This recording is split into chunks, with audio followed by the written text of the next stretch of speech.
Hey everybody, welcome to this week's live stream. I hope everybody's doing great today. So I forgot to set up the stream yesterday, so we'll probably have people kind of coming in as we go. I don't know what, I got the picture and got everything ready, and then I was like, okay, I'm done.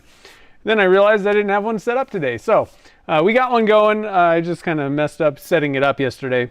So today we're going to be doing the ornament challenge. And we had, like last week we cast some blanks, and what I'm trying to do is kind of make an ornament out of like a handle size blank, but also incorporate the threading, tapping threads and all that stuff, and putting like two blanks together.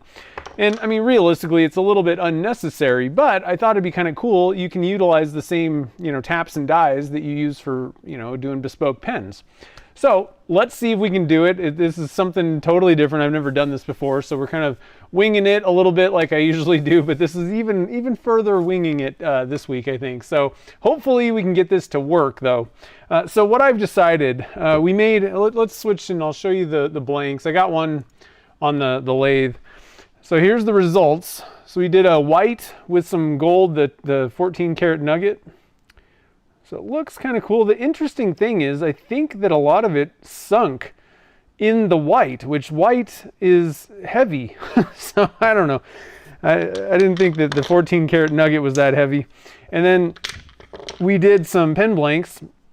And so I was thinking, this could kind of go with this blank. Obviously it matches.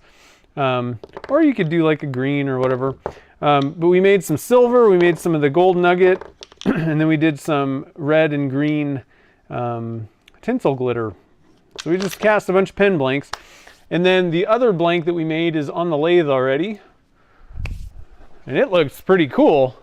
I was pretty excited about this one.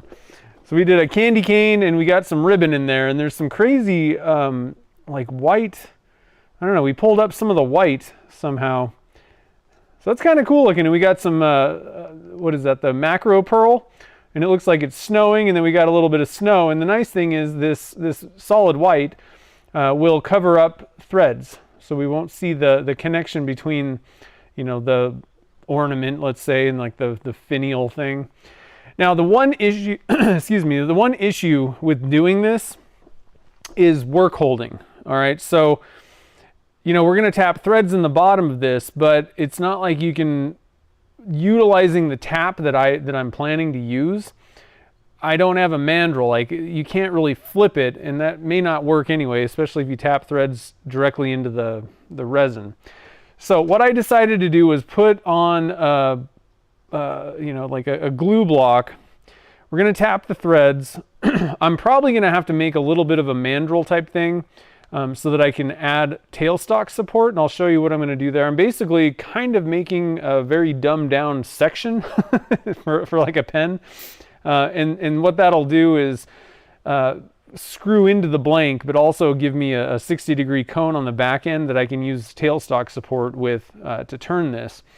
And then we'll just do a little bit of shaping, and I kind of have an idea of what I want to do here. We'll see how everything kind of turns out, I guess. But and then at the end, basically, I'm just going to kind of part this off. So we'll see how that works. The other way you could go, if this turns into kind of a nightmare, if this doesn't work too well, another way to go is you can utilize.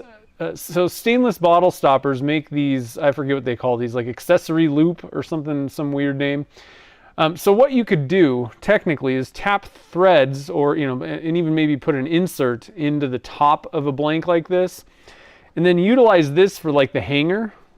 So it'd just be on the top, but this is going to be the same thread as their universal mandrel. So you could technically, get that all finished first, similar to a bottle stopper, right? And then you flip it and then screw it onto the mandrel.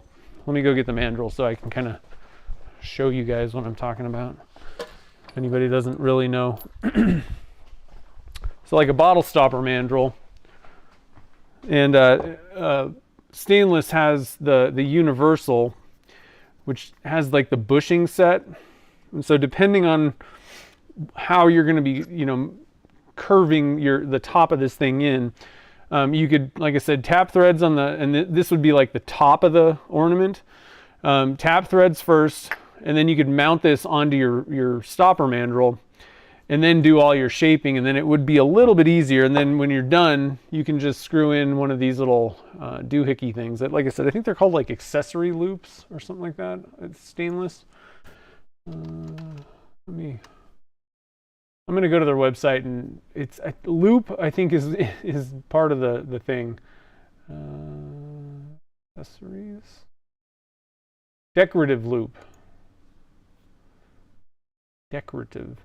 And they've got brass and stainless. I don't think I have any brass ones. I think if I was gonna go for this one and do that, I would probably get a brass accessory loop for this, or decorative loop, whatever.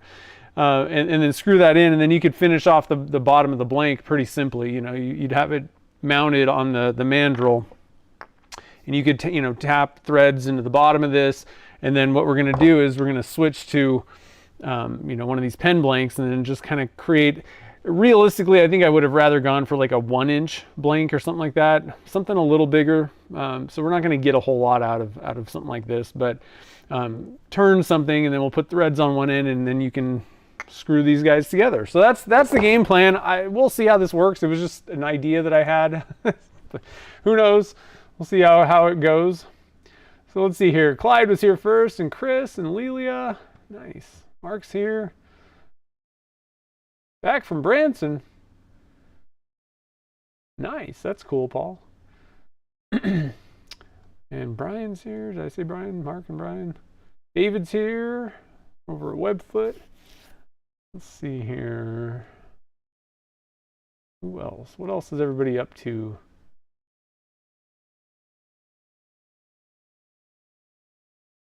Let's see here. Cool.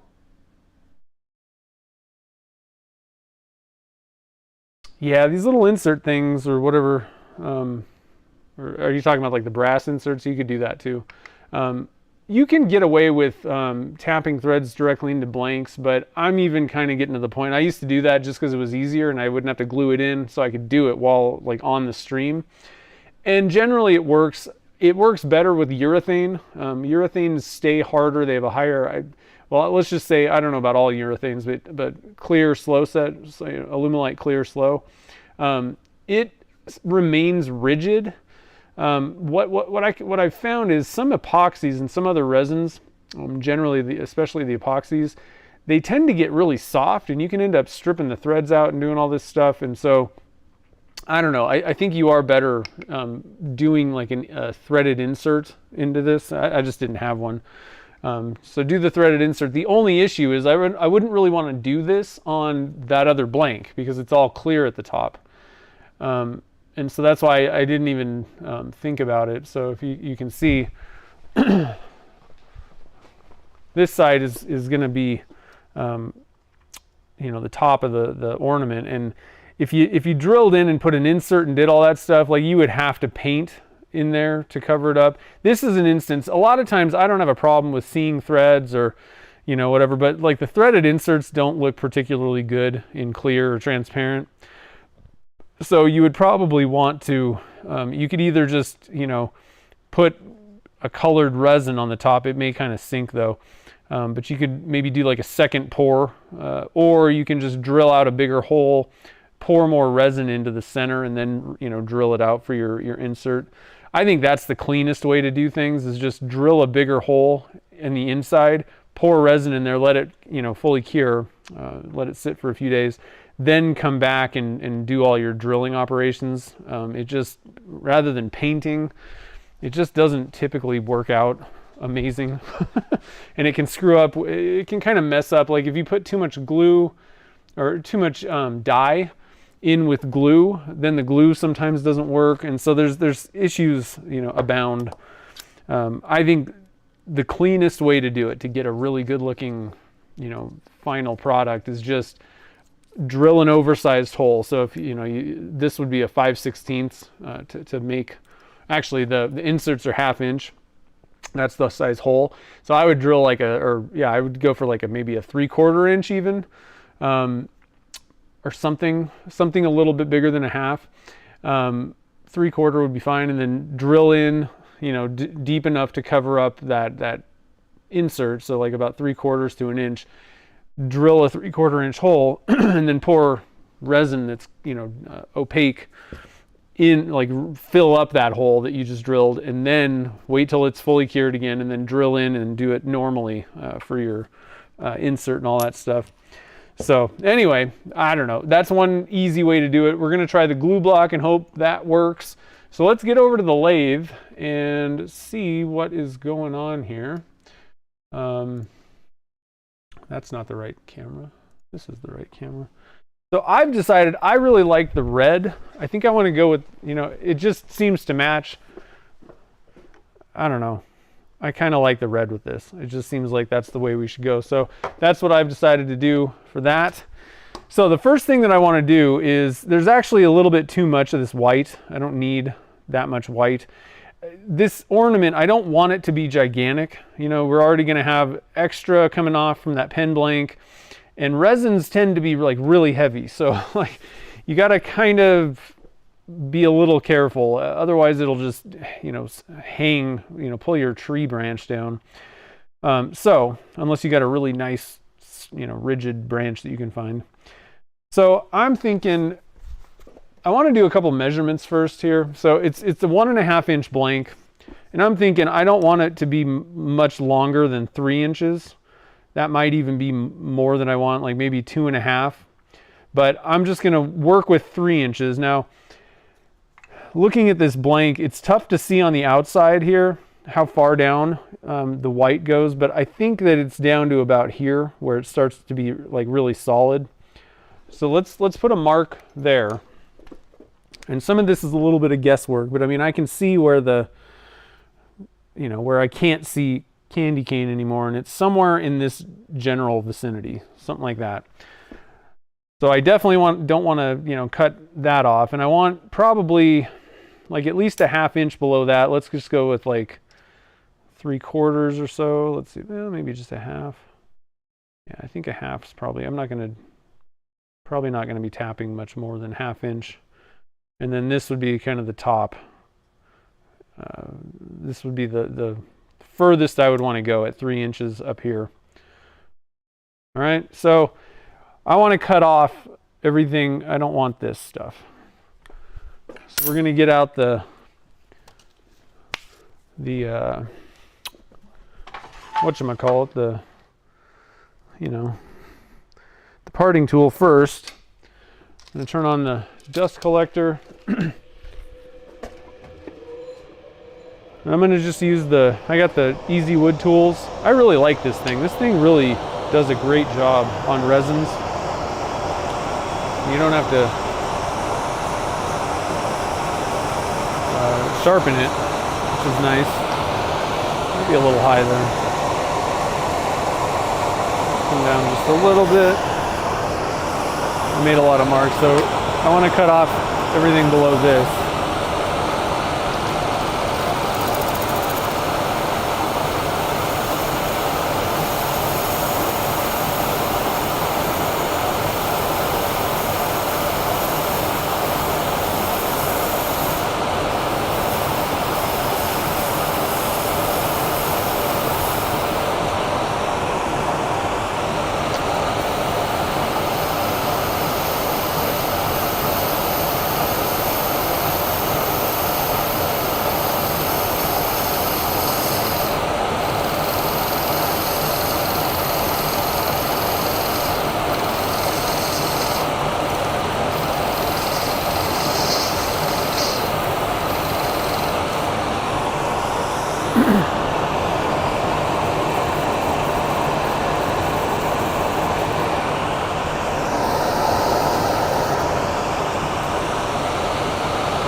I think I'm going to cut the rest of this off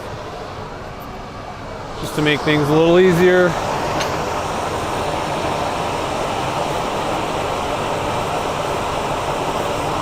There we go.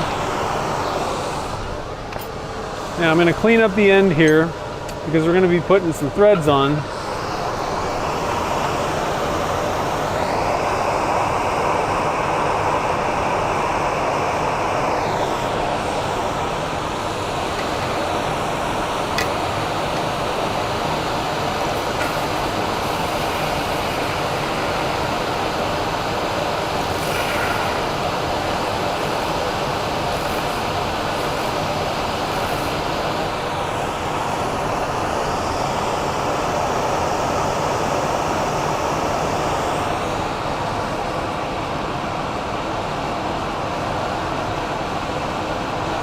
Okay, so first things first, I think what I'm going to do is, this thing's a little bit wobbly. I tried to get it centered as best I could, but I think what I want to do is just kind of clean this thing up first, then we'll put threads in. So bring this guy back. A little tailstock support, and then we'll get this thing nice and round so it's not wobbling as much. Not a huge deal, but I'd just rather get that thing going here. Peter, what's up, man? Thanks for stopping in.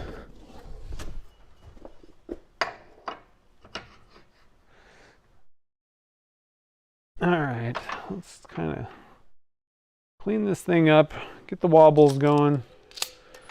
Gone, I should say.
We almost got there.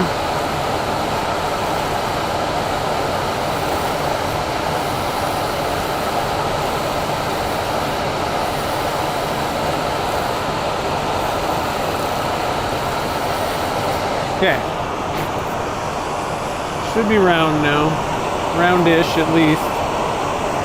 We're already breaking into the candy cane. So one quick little tip: if you're going to do stuff with candy canes in it, make sure you don't wet sand if you've cut into it, because that ain't going to go very well.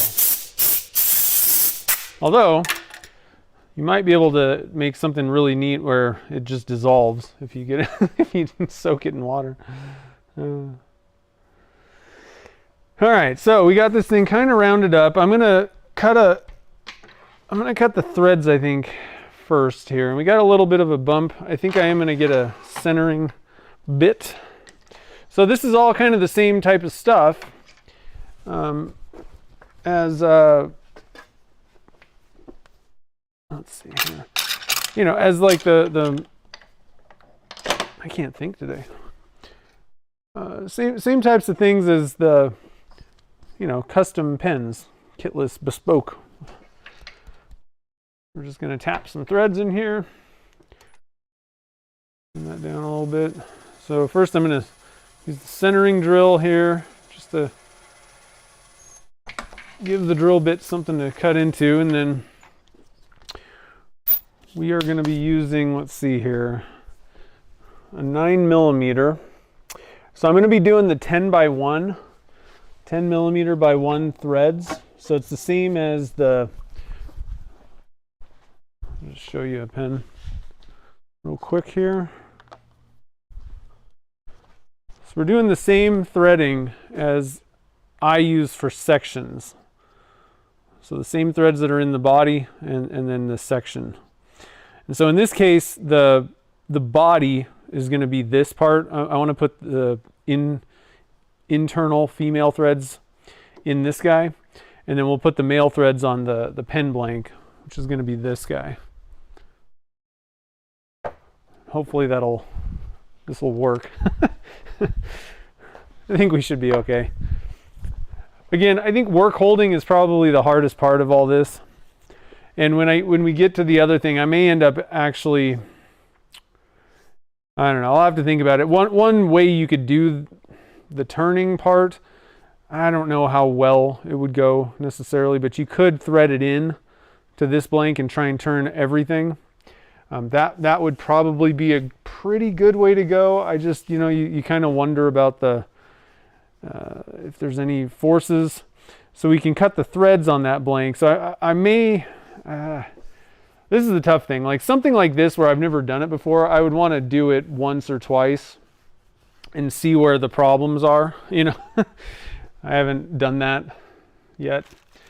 So we're going to kind of find out where the problems are on this first one, but hopefully we can make sure that we get through this, because I think this is going to be a really cool ornament. All right, so let's get this going. I don't know how far, it looks like we've got about 1/2 inch. So I think I am going to mark this at about 1/2 inch or so on the drill bit. And this time, so typically if you're doing the pens and stuff, you want to measure from the shoulder of the drill bit, but I actually want to measure from the point because I don't want the point going through either. And we got about 3/4. Looks like, I think that there's like a little bit of a line in the white that I can see. I think that's where like the majority of like where it's fully thick. I think this up here is just on the outside. We got about 5/8, so I'm gonna mark about 1/2 inch up. It's like right there, and I don't want to go deeper than that because I don't want the drill bit poking through.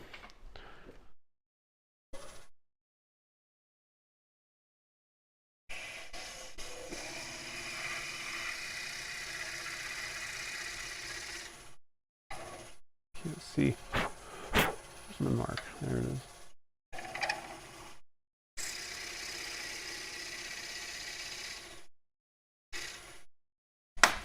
Okay.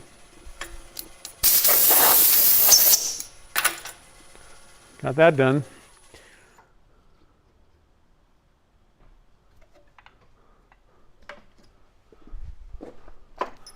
Now we're going to tap some threads. So we'll get that set up. And so I use, and I really, if you're serious about making custom pens, I highly recommend getting I gotta fix the camera. Hold on a minute. Getting the Neil's Niche tool set. It just, man, a really awesome way to tap threads.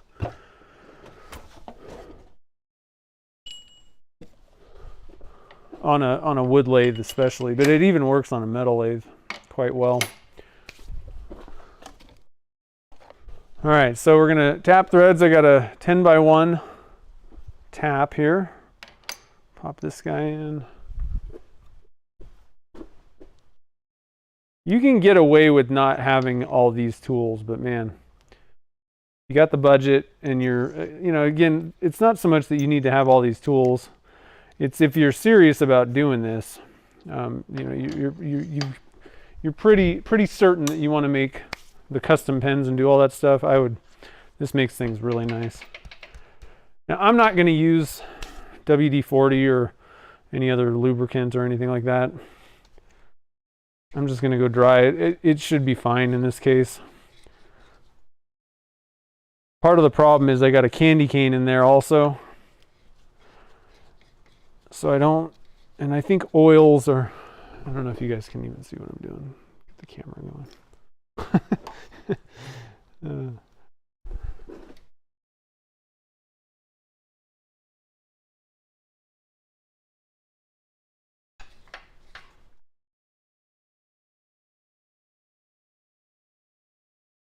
All right, let's see how that did. Like I said, I think I was tapping threads into a candy cane. That might not have been so awesome. Let's get, I've got a section blank that I can just use.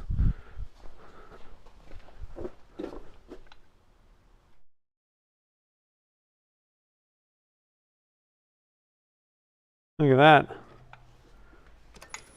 That works pretty good.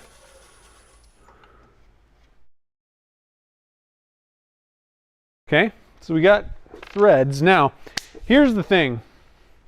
I don't want to be coming up with my live center and just jamming it onto this. It's going to jack up that hole in the threads. So what I want to do is basically make a section that I'm going to screw in here. So it's going to be I don't want to do it to this because this is a fully finished section. It just needs to be turned. But what I want to do is make the same exact thing. It's not going to have threads on the inside and all that. It is going to have the threads, you know, so I can screw it in. These guys, I don't care about a hole all the way through, although I'm going to have to probably do that. But on the back end, like I'm not going to tap threads for like the nib, you know. So there's not going to be any work on the inside, but what I'm going to do is put a 60-degree cone on the back end of this. That way my live center can come up, give this whole blank, you know, good support, but I'm not jacking up the threads of the hole that I just cut. All right, so we're going to switch gears a little bit. I'm going to get rid of this section here. Dances with aardvarks. I like that. That's cool. All right, so let's get this stuff fixed. I got a little piece of blank here. It's actually from my dark energy blank, so we're gonna make a little mandrel out of that. Now I'm gonna leave everything on here. I'm just gonna take the chuck off. So that's easy. I don't have to worry about screwing up the concentricity or whatever you want to call it. Get our collet chuck going. And we're basically going to just operate this like we were making a section.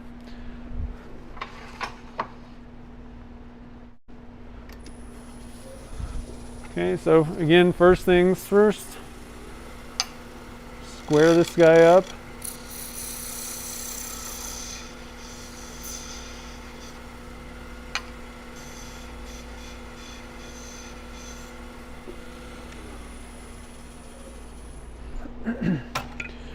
Now in this case, I'm going to use the tenon cutter. So I do need to make a through hole.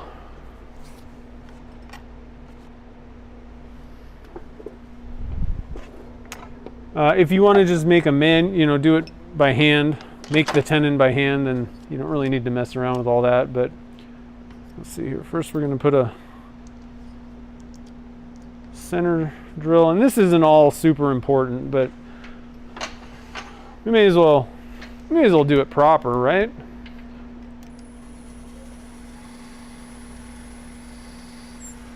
It's kind of the point. Getting a little extra practice doing our tapping and all that kind of stuff. Now this is a 6mm bit.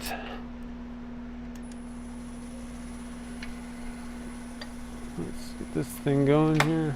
This is a bit of a long blank. I don't need it this long, but that's what I got, so whatever.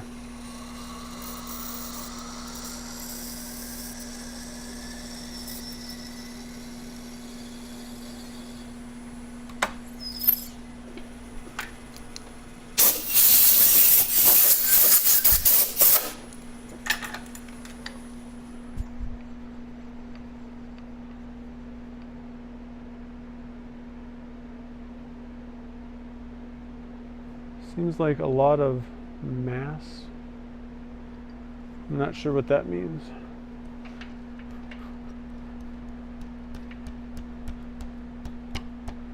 Get in there.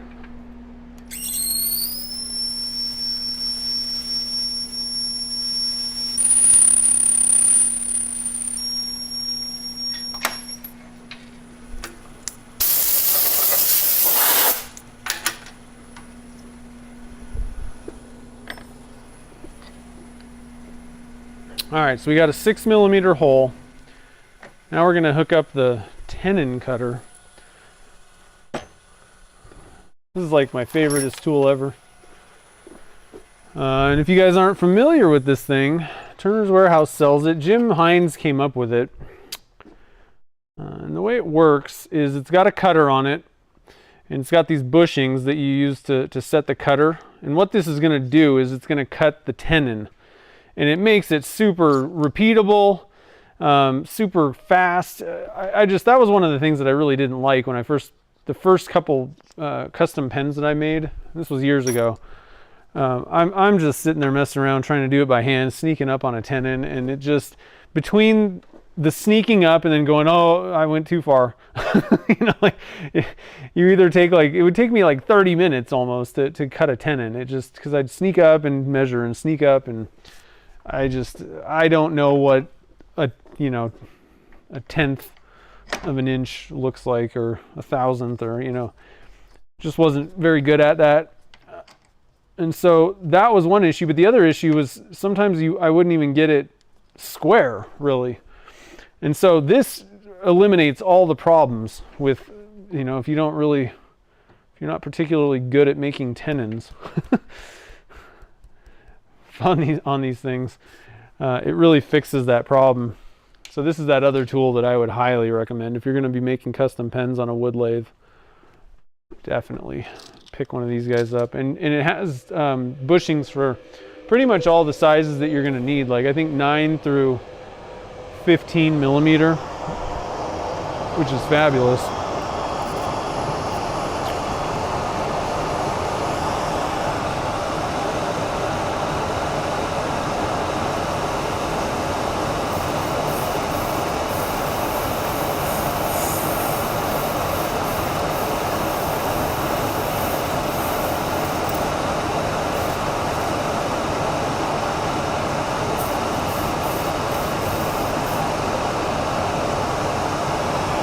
I think I'm going to measure, I don't know exactly how deep I went,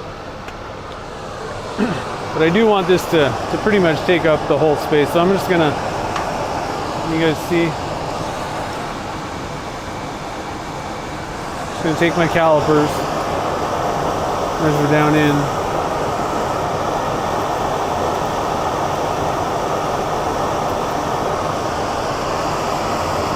Looks like I got room to go a little further. So I should have marked and measured this before. Just a little bit further.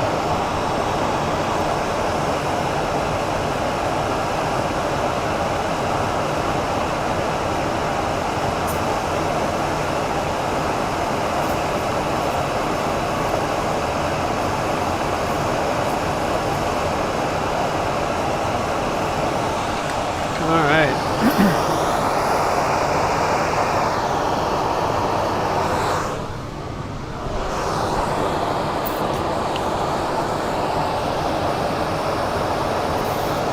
Now we're gonna use the die and put some threads on the back of this thing. So real quick, I'm gonna put a little bit of a chamfer on the end, just so the threads start a little bit easier.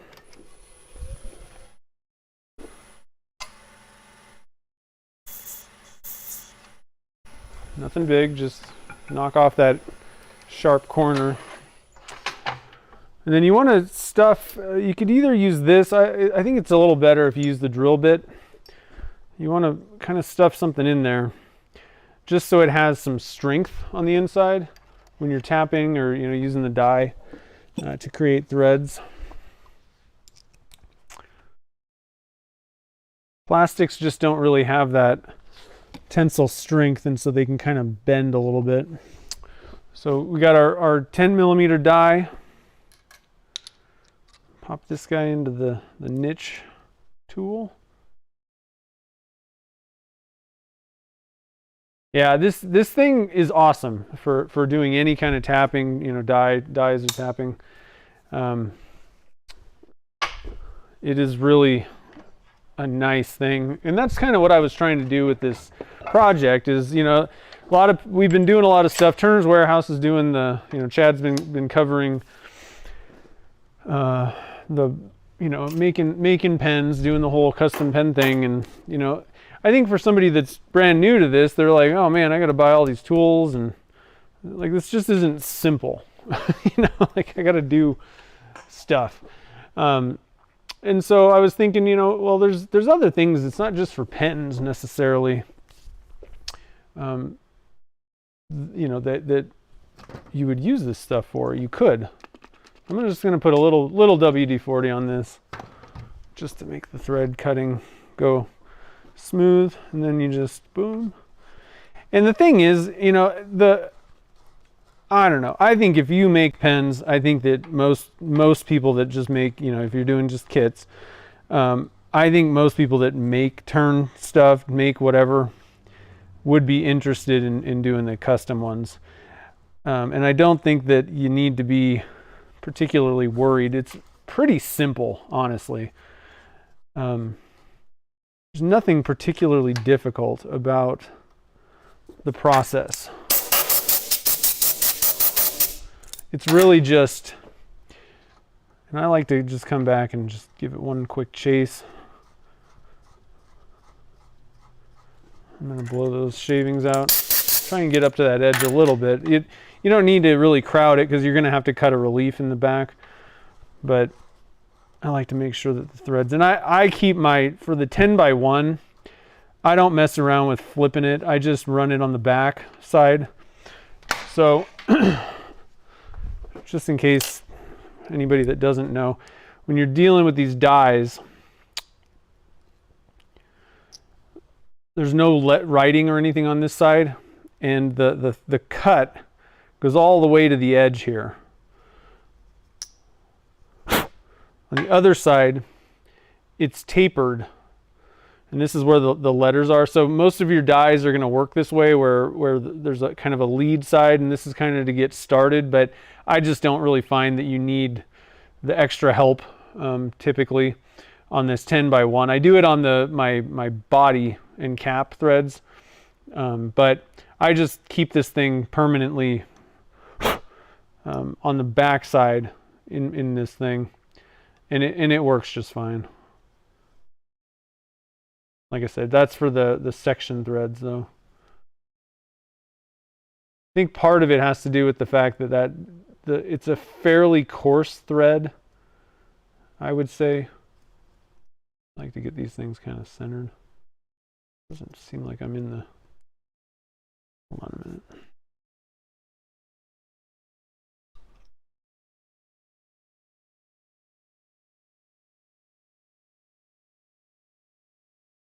Maybe I am in there.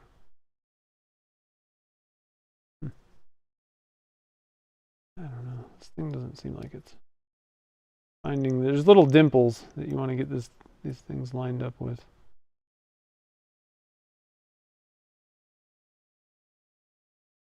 Doesn't seem like it's getting in there. Hold on a minute. There we go. Got it lined up. May just not be very deep. They're just not very deep, I think. Most of the other ones bury, like they bottom out. Okay. So we got threads cut. Now we got to cut a little bit of a relief shoulder at the back there, so that it'll tap in. And then I need to flip this thing and finish up the back side, put that 60-degree cone kind of in the back. What am I doing here? So what I do to cut the threads, you could use like a detail tool. That wouldn't be too bad to get that little relief cut, but I find that the diamond thing, it's pretty easy. I don't love the diamond personally. I have a 16th inch parting tool, and that's all I use. I just come in and I find it to be perfectly fine, simple, and it's like a straight plunge. Whereas like with the diamond tool, you know, the detailer, like you got to kind of come in on a weird angle. You're not just pushing straight in, because you would cut the shoulder. So you have to come in kind of at a weird angle. And I just find that a parting tool is just so much simpler to come in straight on these things. I'm going to take a little bit more off. Make sure we got that nice and cleared out. Okay, so done with the back side. And we can test this fit right now.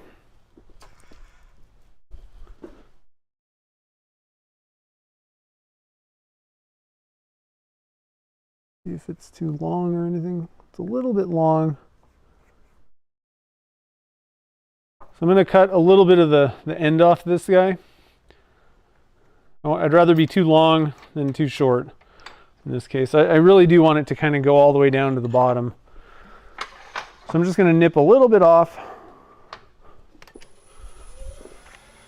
Sneak up on the fit and try and get it to where it's pretty much buried.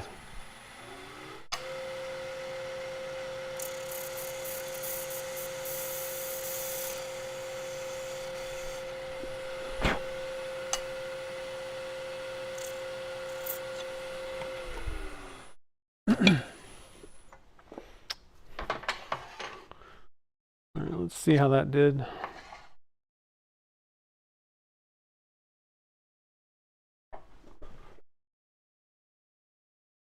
Still need to take a little bit more off. Problem is the tap doesn't go, all the way down in there either. So I did use a bottom tap, but it doesn't necessarily get you to the very, very bottom.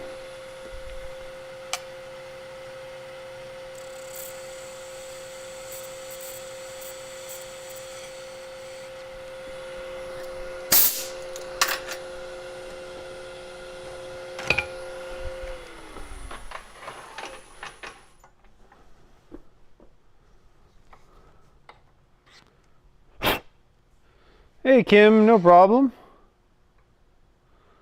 Thanks for stopping in and saying hi.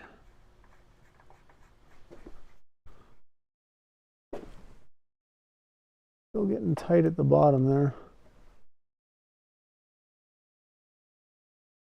So I'm going to take one more little nibble off of this thing. I don't want to have to like totally jam it in there, Now, I probably could have used that other blank that that's another thing. I could have maybe used that instead of creating like this kind of waste piece. And then it would have been kind of like ready to go, possibly. I don't know. I just figured I'm going to make something that I really don't care about. I don't have to worry about how it works, Shoot, it's still tight. I got to take a little bit more off. I'm kind of jamming that thing on there. We're almost there though.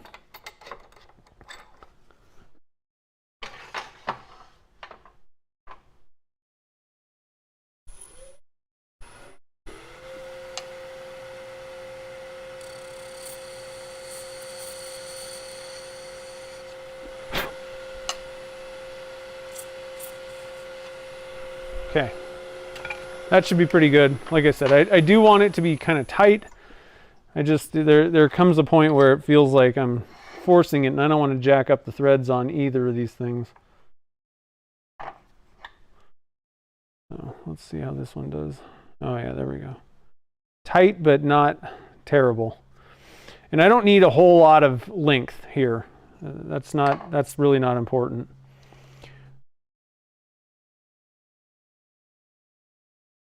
So I'm going to cut off a little bit. I'll probably cut this basically in half or so. Just kind of come in with the parting tool and take a little bit off there.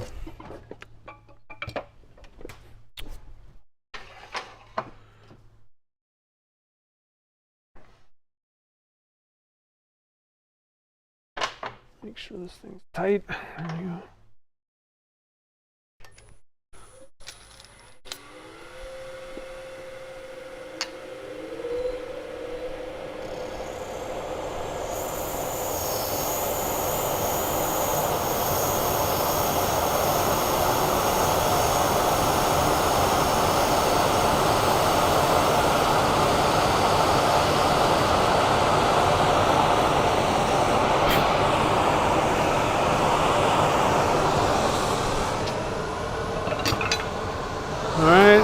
going to kind of clean up the end here.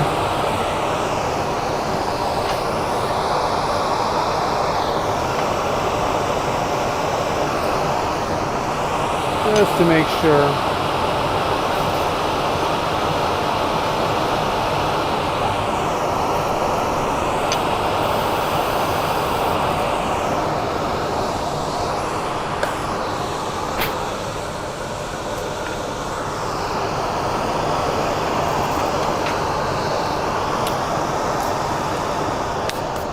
All right, now one other thing that might occur. We may need this on the back end. I just thought about that. I think what I'm going to do, actually, I'm going to do this. I'm not sure if I'm going to need this or not, but I think it wouldn't be a bad idea to cut some threads on the inside of this thing. We're going to come back with the 9mm. The question is, though, I need to do this. I don't want to cut into the front of this thing, so we need to only go about like at the most an inch. Yeah, we can go about an inch in, and that'll leave plenty of room. I don't even need to go that far, but probably cut in about a little over a half. And I'm gonna cut threads on the inside because I may need to use some sort of a mandrel to candy cane sugar stuff on my drill bit. We may need to use a mandrel on the pen blank piece. I'm not sure how I'm going to handle that. That one's a little bit up in the air. So like the part that we're going to connect to the main body, whatever, ornament. Where's my... All right, so we're going to drill in about 1/2 inch, and this is just, like I said, just in case. I'm still putting a 60-degree cone on this, but there will be threads in there that I can use. So let's see here. I got to mark it about a little over 1/2 inch on there.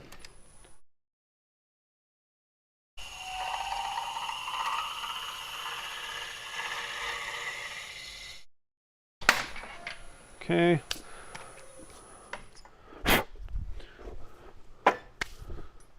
Got that. Camera's right in my way. There we go. Then we'll hook up the niche tool again. And this time we're going to be cutting threads on the inside like we did the first time. Let's see here. Okay.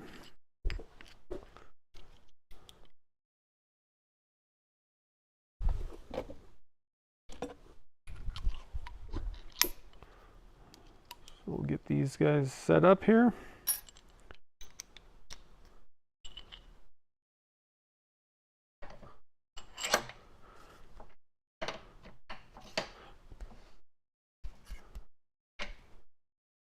All right.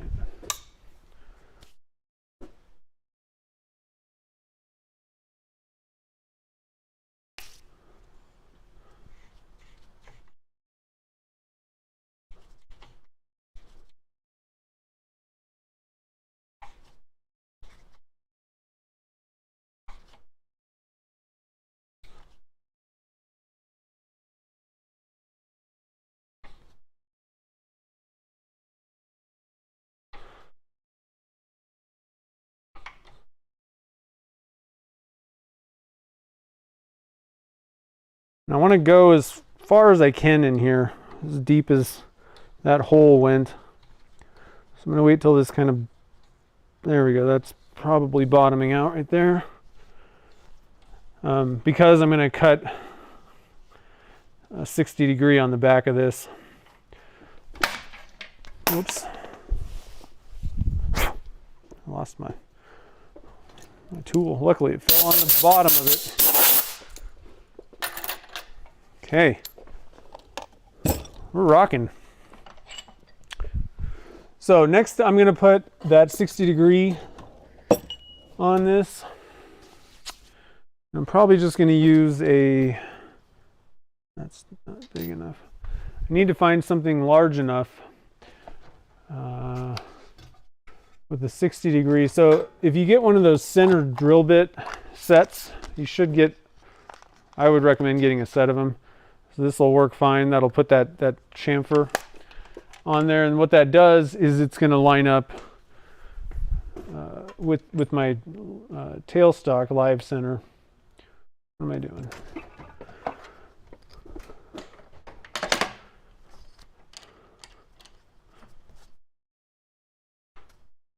So that it's a pretty good fit. The problem I have is a lot of people just kind of stick the nose cone into a flat blank, and that it just doesn't stick, doesn't hold on. So you want to have something. It's kind of like a Morse taper, you know. If you have two mating angles, then you're good to go. Let's see. I'm gonna do that one more time.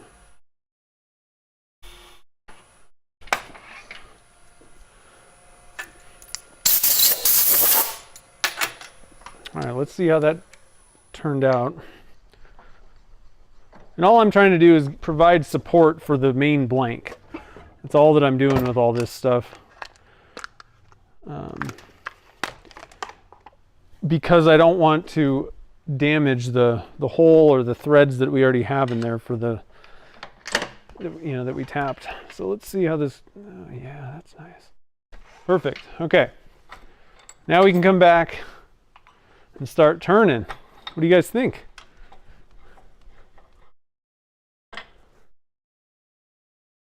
Yeah, this is the Beal collet, and I really like it. It works pretty good. Now the tools that came with it sucked.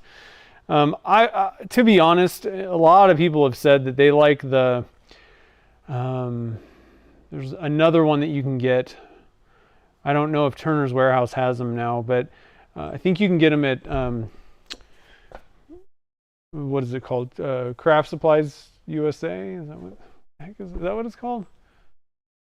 The Wood Turners catalog. What is that place called? Craft Supplies USA?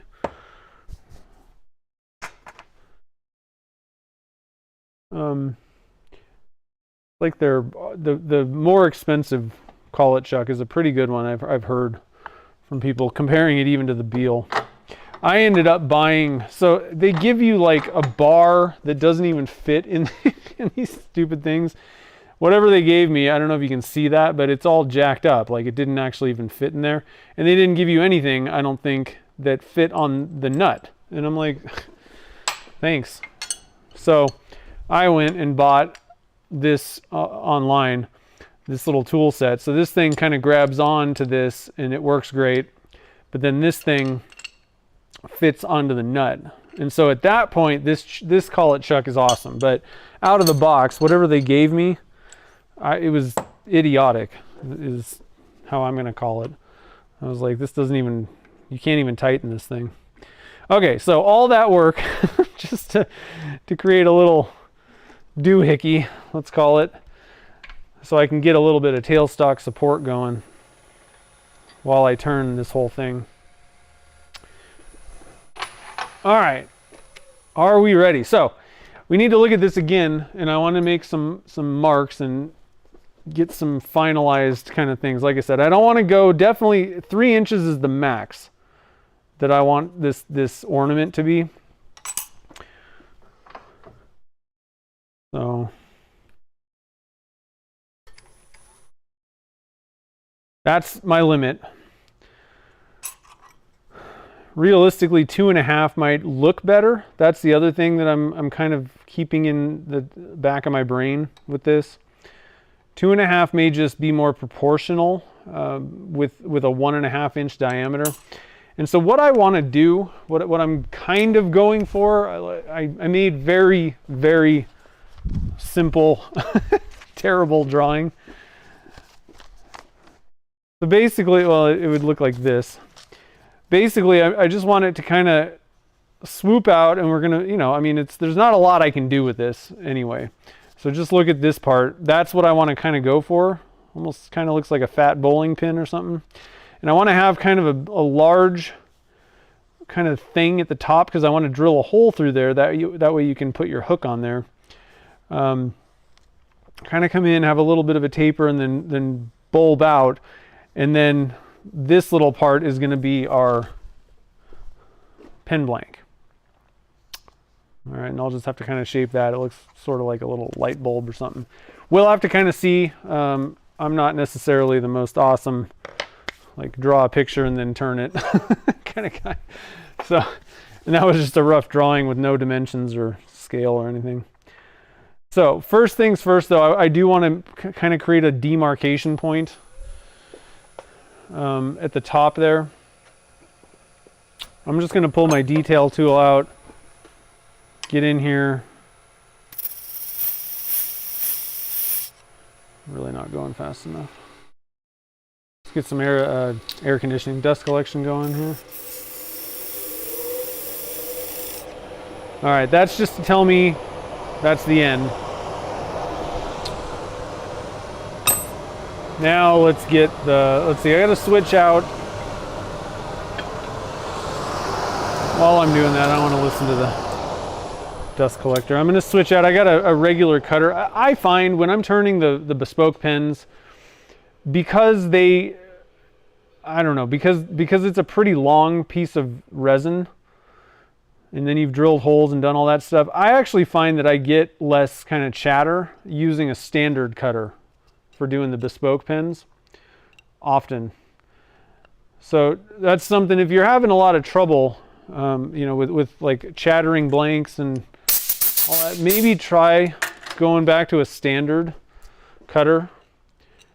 I've been getting better results that way. And I'll still come back with a negative rake, usually the square R2 one, to kind of smooth things out here and there or whatever, but generally I kind of turn my bespoke pens with a standard cutter at this point. All right, so, but I want to switch. I usually get better results on, the larger the blank gets, I tend to get better results with the negative rake cutters. Oh, that thing's really wobbling. Why is that so wobbly?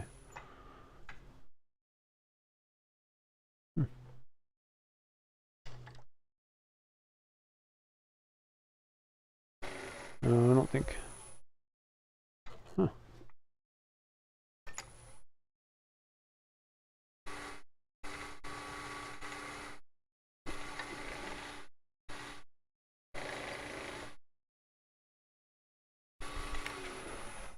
I'm going to tighten up my chuck here. Something seems funky.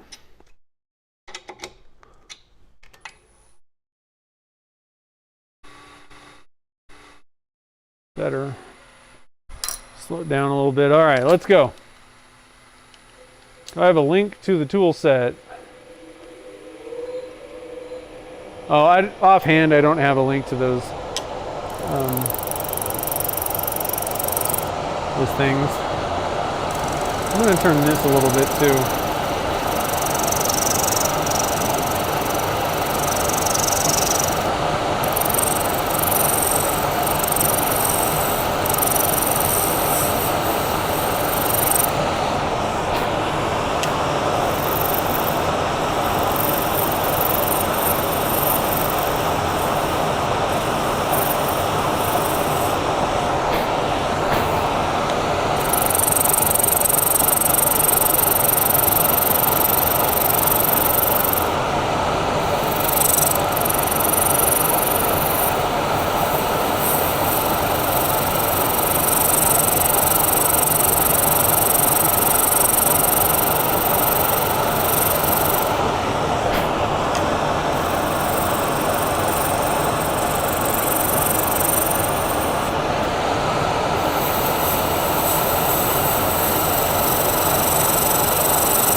All right, let's see what's happening here. So I'm definitely cutting into the candy cane already.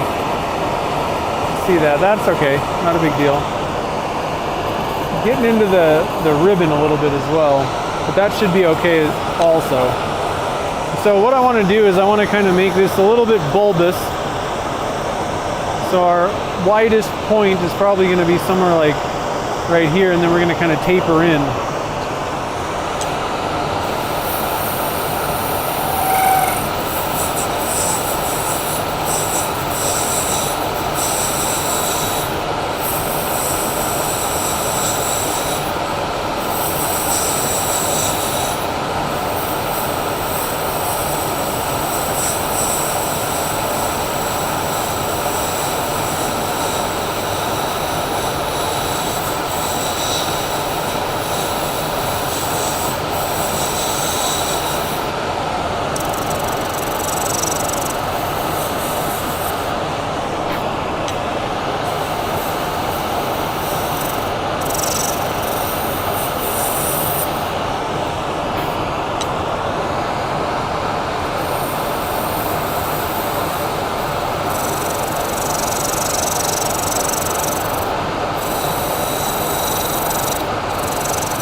All right, where are we at now?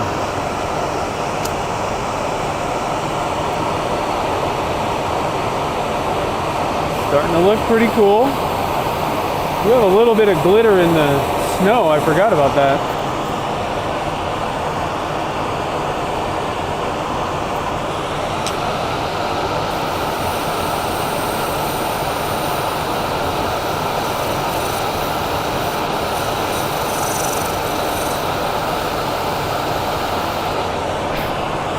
Okay.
All right, guys, so what do you guys think? Is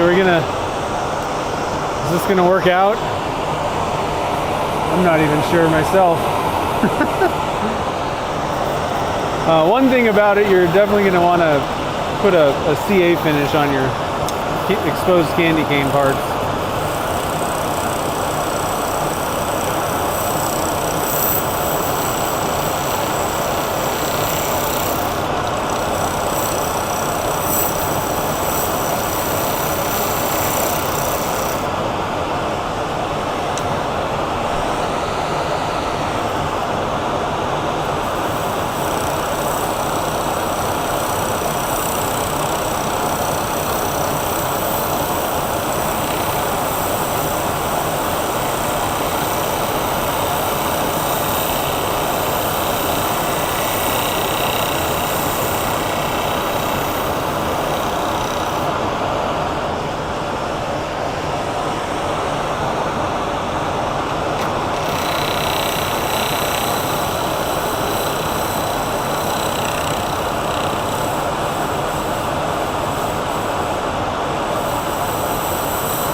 Been on a cruise for a week.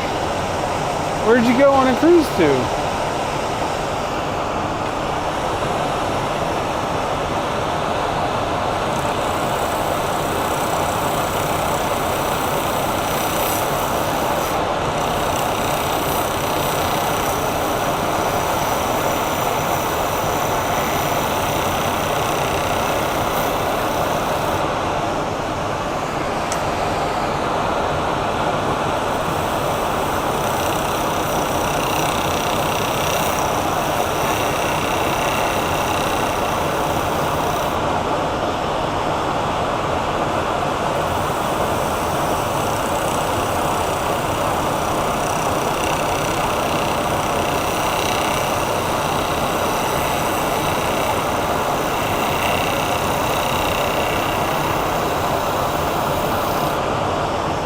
Now, one thing that I do need to watch out for, that candy cane is not, well, that kind of sucks, we cut through it, but it's not like structurally sound, so you got to watch out. You don't want, like, you wouldn't want to load up a blank with a ton of candy canes because they would just not work out so well. I think we're fine in this case. It's not like, I don't think it's going to cause any issues, but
all right, let's see where we're at here.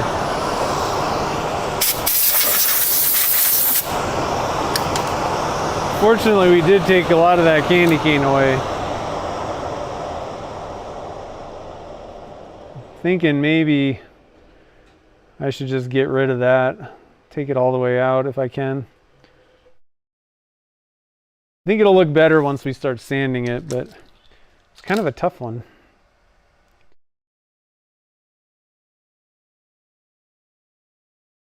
Oh, all the glitter went to the bottom. Yeah.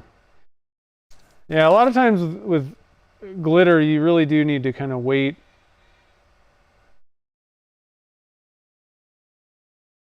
Craft Supply USA, that's right.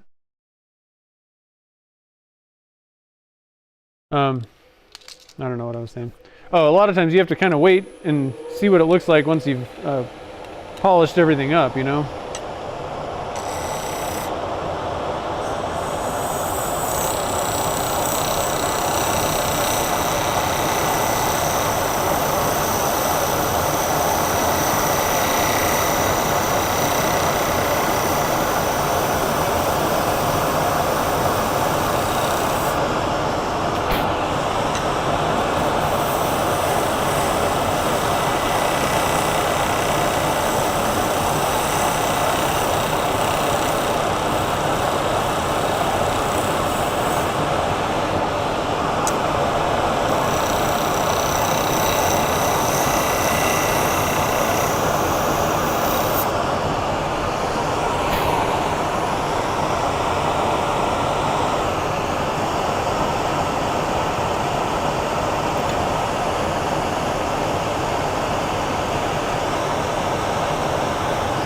You made it. How's it going, Jim?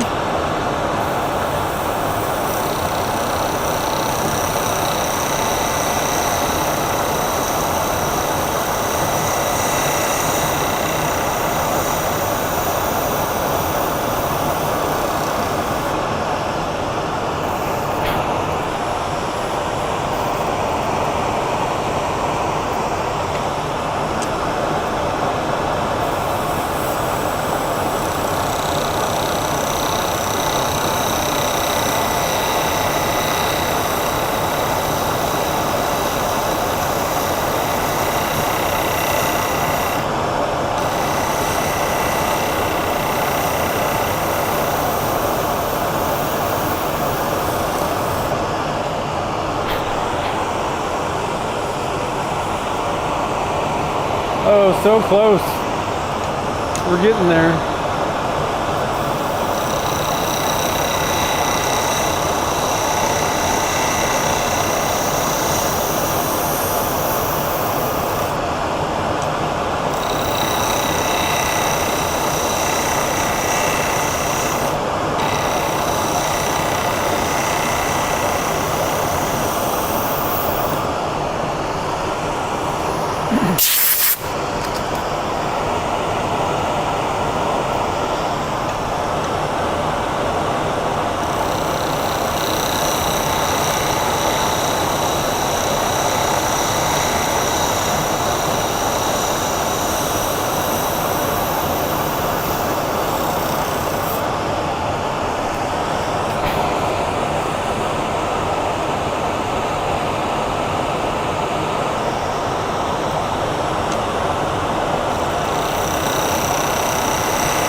Man, just a little bit left. Starting to get thin though.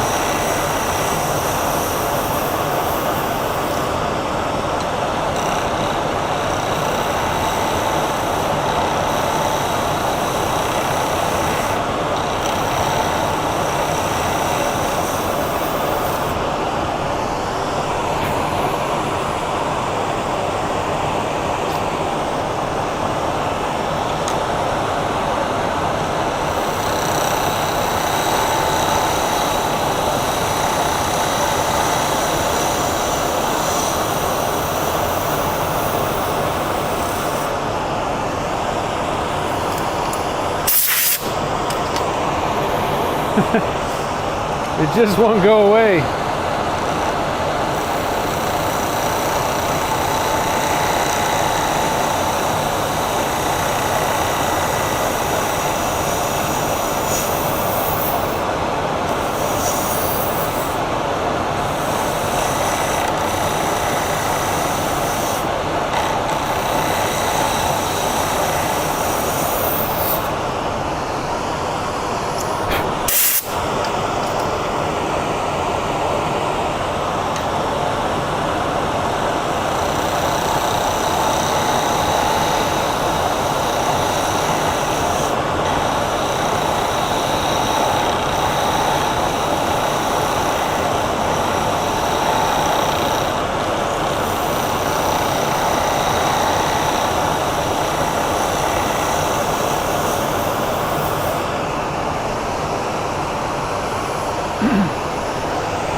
Yeah, I bet. It's pretty cool here. It's been, we've had like, we had a little bit of snow in the mountains. I don't know if I'm going to be able to get that out. It just doesn't want to go away.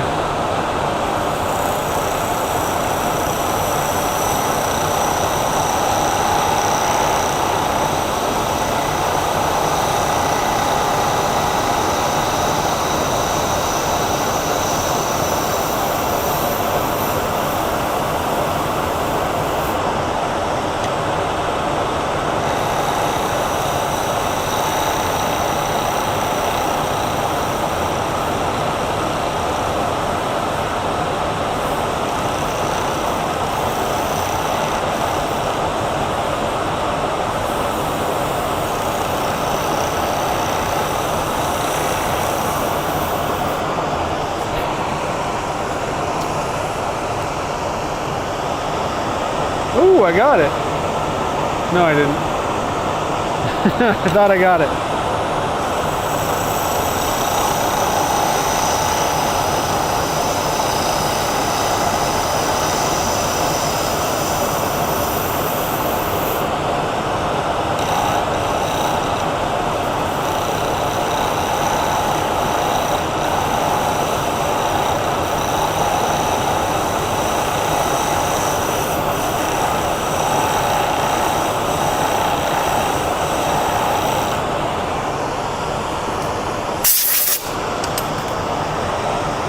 Oh, it's almost gone.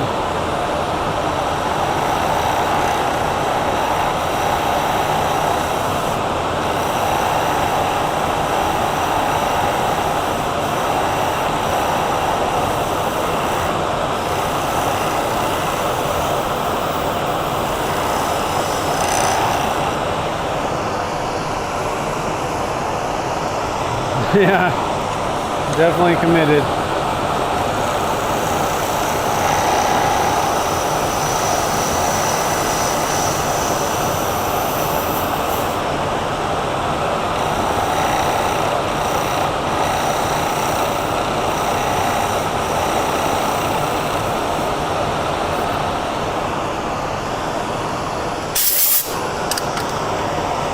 Oh, so close.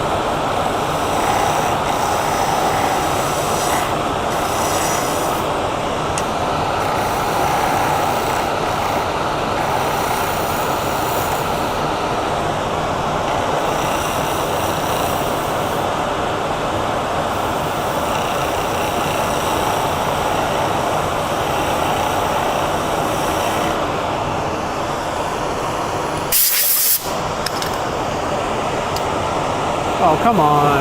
Really?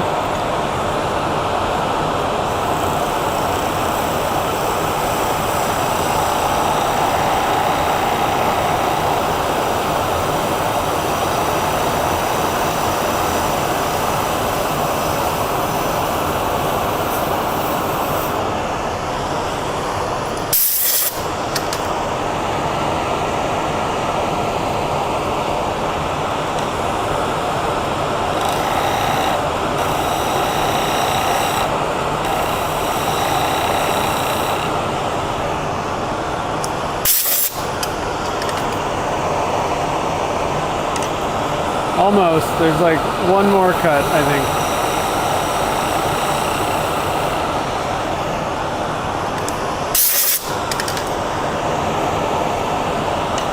Two more cuts.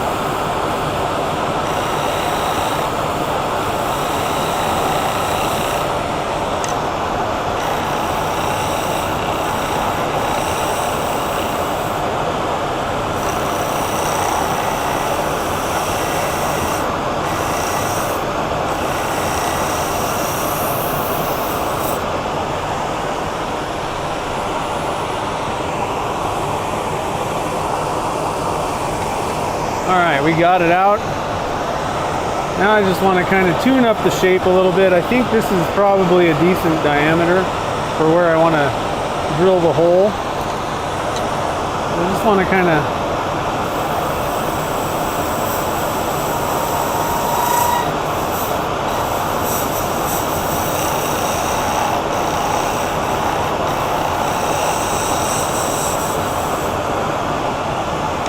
kind of clean this up a little bit.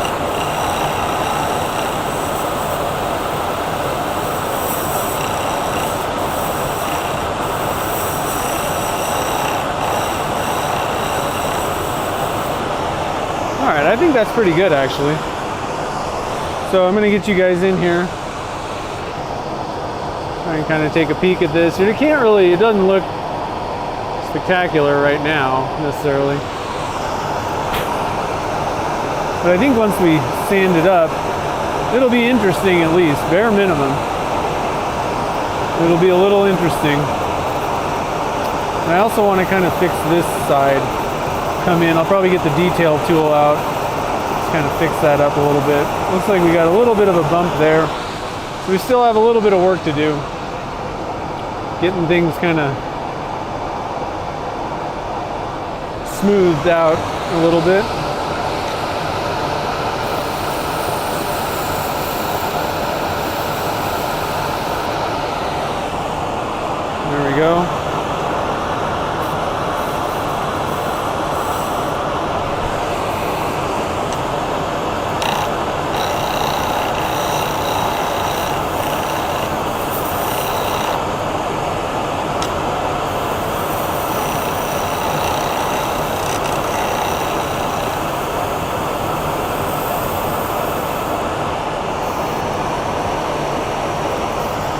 Feeling pretty good.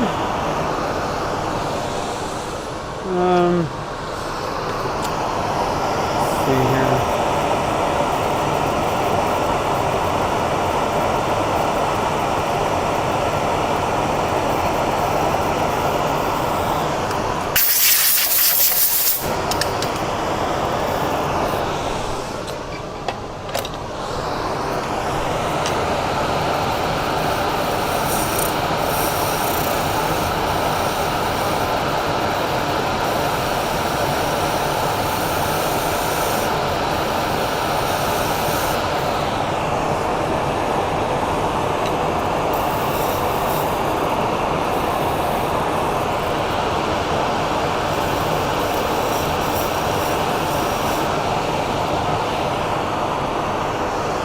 All right, I think I'm about done here. I don't know that there's a whole lot more I can do that's kind of in the shape that I was going for, sorta. Get rid of that piece. I mean, I did pretty good, sorta. Let's see what is the measurement on this thing. So we had to come in quite a bit lower than 1.5, but from the bottom, I really kind of do think 2.5 is probably good. 3, yeah. I think I'm probably going to stick to 2.5, which is right about there.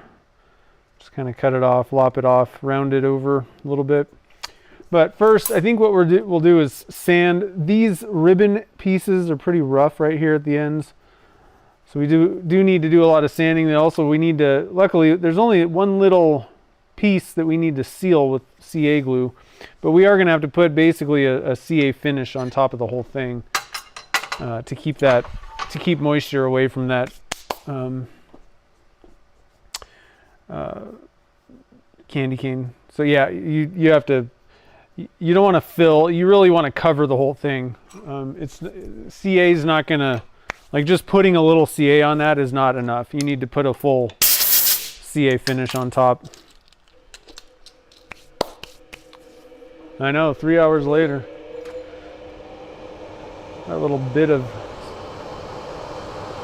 stuff. All right, so let's see here. We're gonna start with, we can't wet sand. So just keep that in mind. Do not want to wet sand candy canes.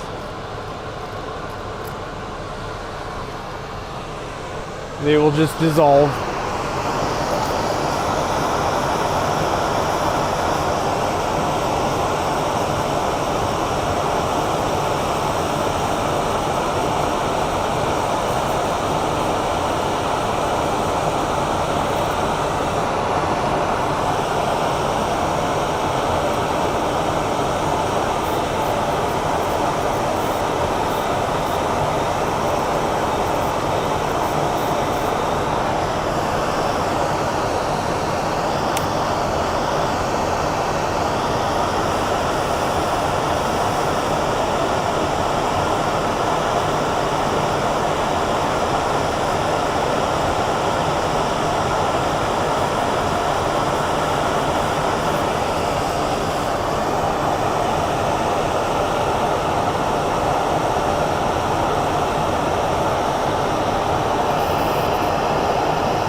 All right, looking good.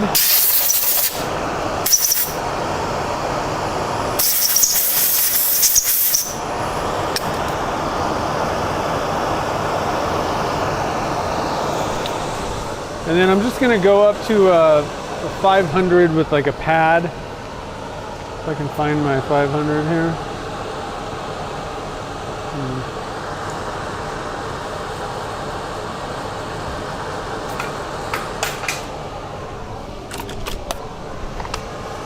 Maybe.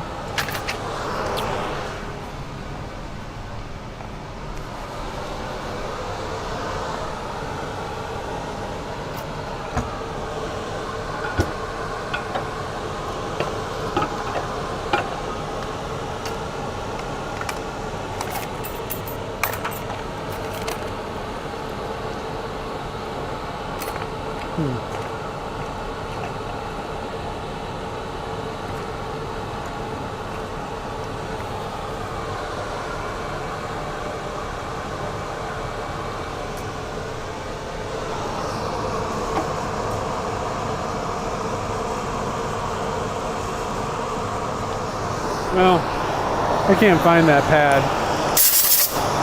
So I'm gonna use this, whatever this is. Higher than 500, I think.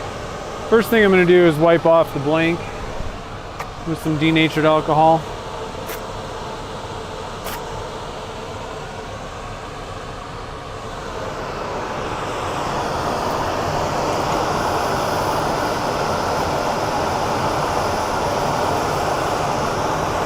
Well, I'll tell you what, this is definitely a different looking ornament.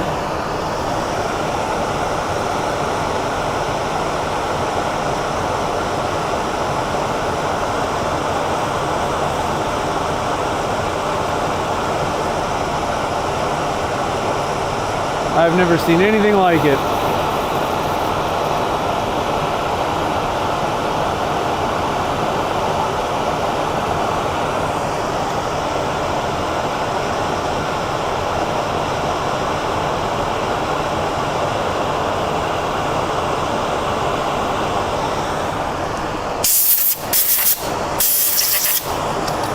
All right, I'm going to call that good.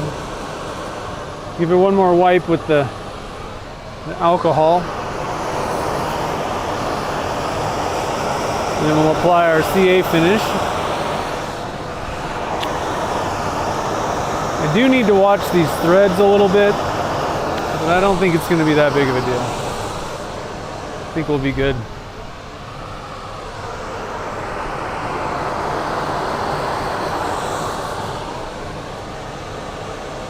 Alright, so first thing I'm going to do is hit it with this super thin.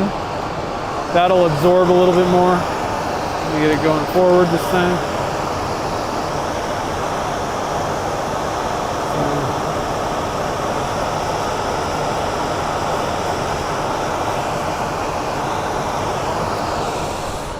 Do that. And I'm going to let it, I'm not going to use accelerator or anything.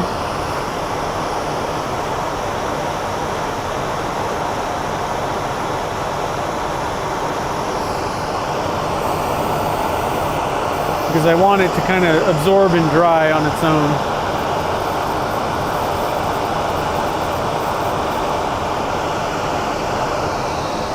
I'm going to do one more coat like that.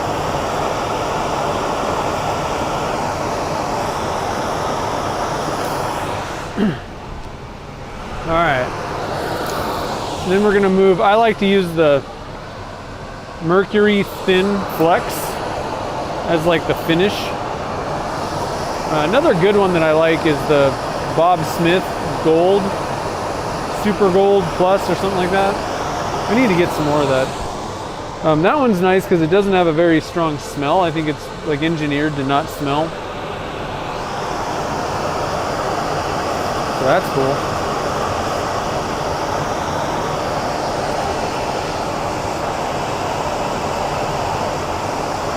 Yeah, it will be kind of interesting to see how much it weighs. I'm not sure. I think I am going to hit this with accelerator real quick. It's absorbed as much as it can. Just want to make sure it's dry.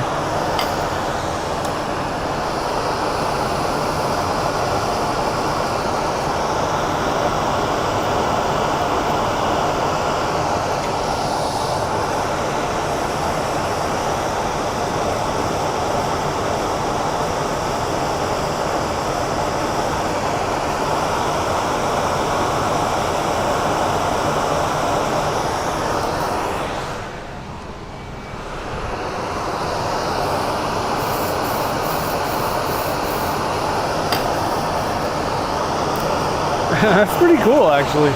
Can you guys see it? I'm not even mad at this thing. I wasn't too sure when I started. I'm like, I don't know. How's this even gonna go? It's pretty cool looking though.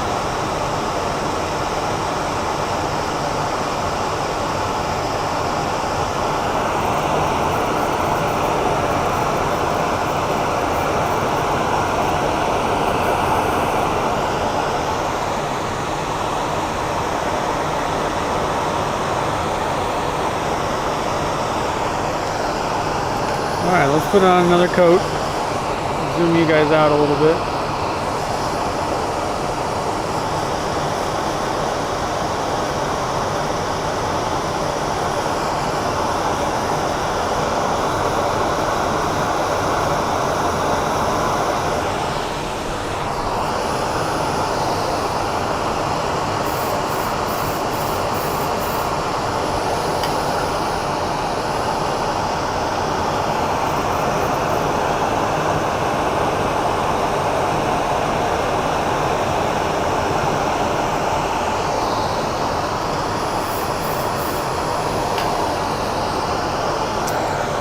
All right, now, I gotta be honest, guys, I'm looking at this thing,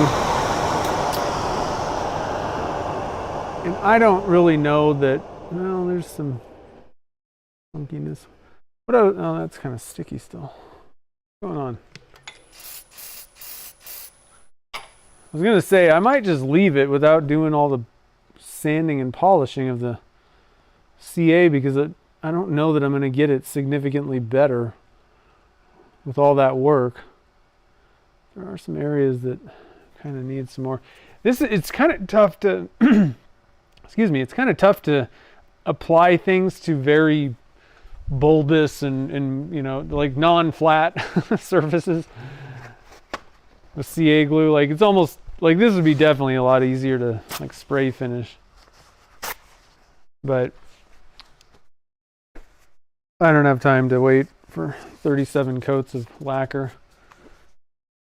Let's put a few more coats on here.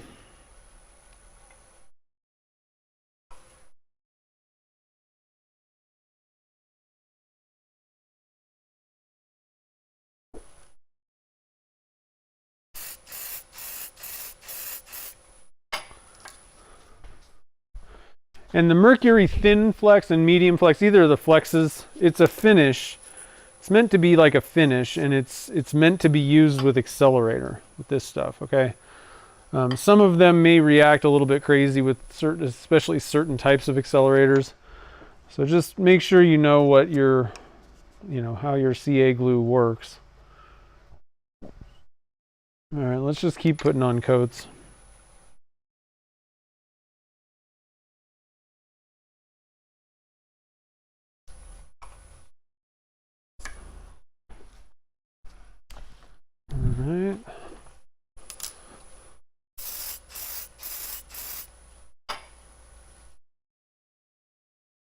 Alright. You might be able to get an LED, but the problem is it's probably, I mean, then you'd have to have wires. They do sell some that are just like a wireless thing, but the heat of the resin in some cases could screw it up. So you could maybe drill a hole in from the bottom and put one in the bottom, but I don't know. That's really not my forte. It's probably possible, but you'd have to look at someone like Ben from Ben's Works, or they might have more info on that, or a good way to do it. Peter Brown might have something he's done.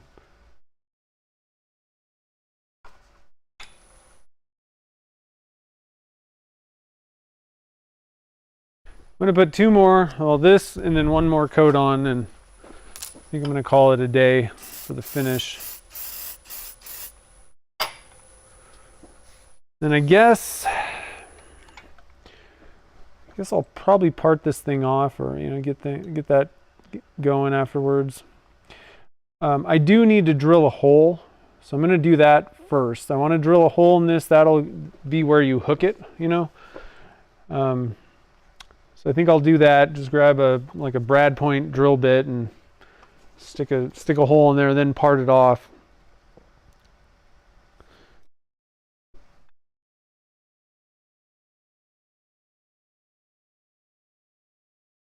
All right, so one more coat.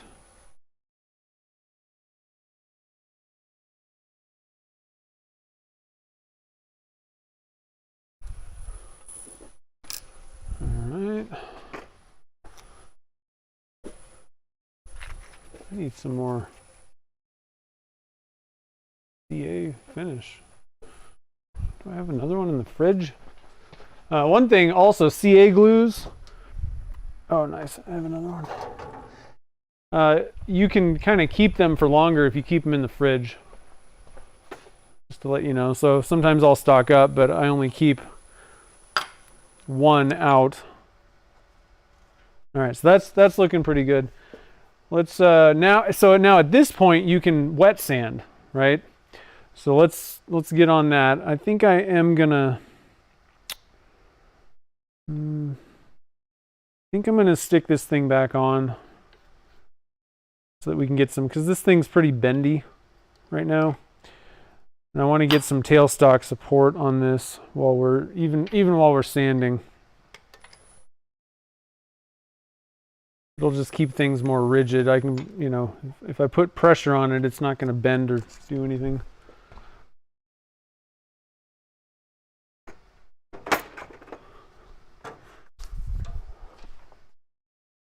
All right. So I'm going to start with 600 silicon carbide. I think I'm going to get a new piece out as well. Let's see here. Like, I pre-cut some pieces, but I don't know what grit they are. That's brilliant.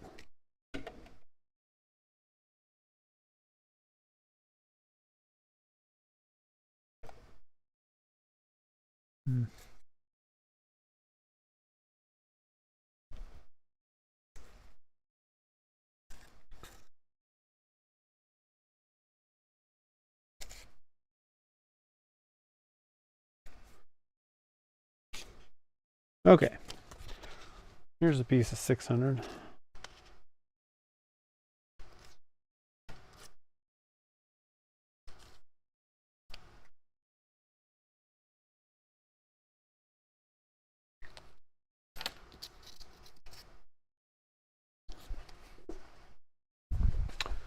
My hands are really dry.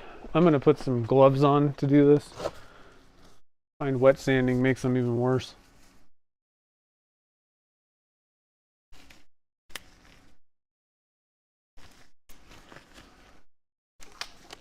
Could have put red dye in the end of the candy cane and then added the CA.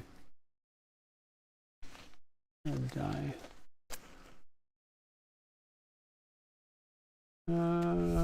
Maybe. I'm not sure what. Oh, like right there. I don't think it's gonna really absorb like that. Let's see, what am I doing here? 600 grit.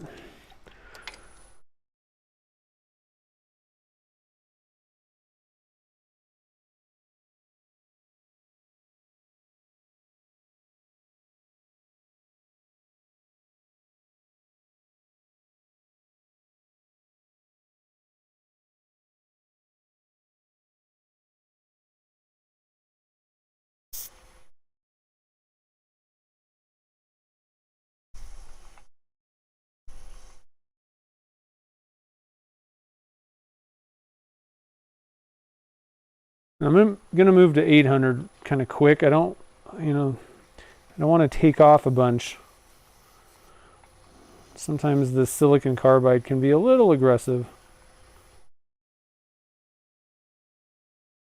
I don't want to take off all the CA glue that I just put on.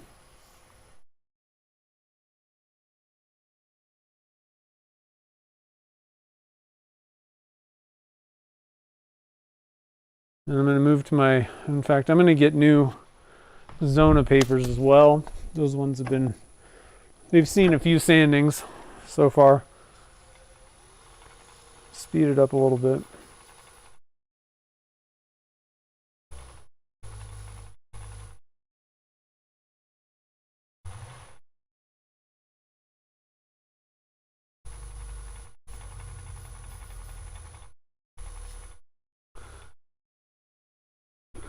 Get a new gray one too.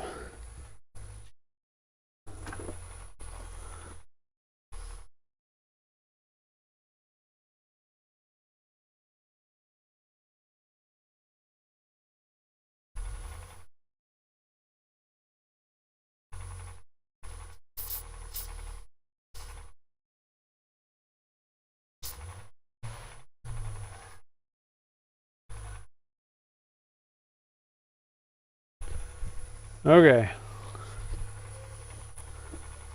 Let's see how I did. It's going pretty quick through those grits, but ooh. Lots of good sparkles in there. I think it's looking all right though. I think we're good. Okay. So I'm going to drill a hole in the top.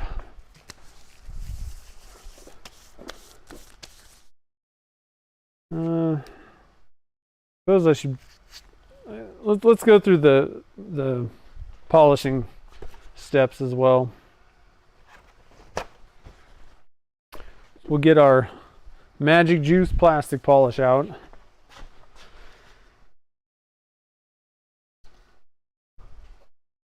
See how this goes. This is something that I might just buff normally. Kind of an odd, shape. I like the Magic Juice best for pens.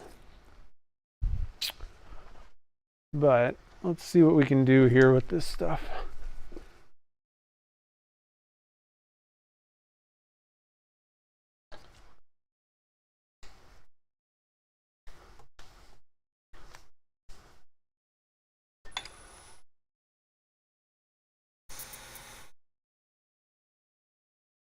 Yeah, that's working good.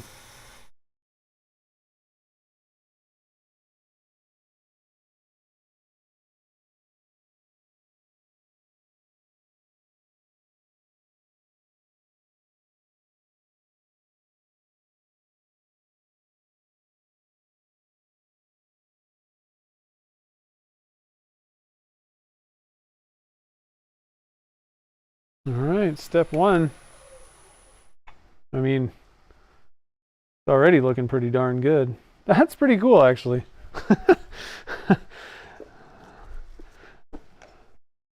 I love it when a plan comes together.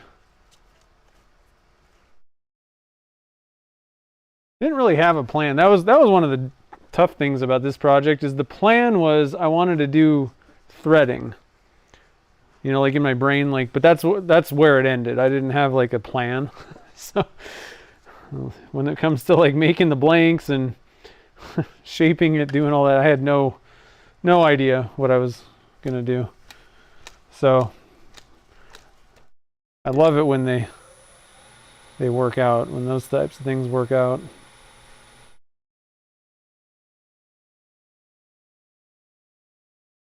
Number 2, it's always sticky.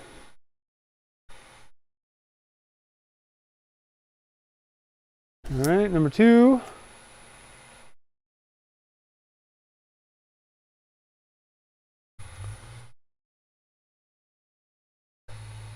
Number 3.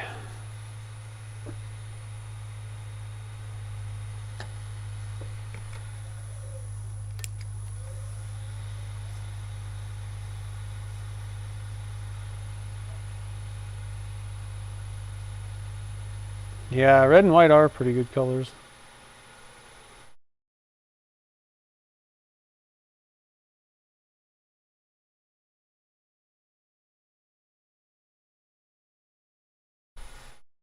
Okay, so 3 is done. I'm gonna put those on the other side there.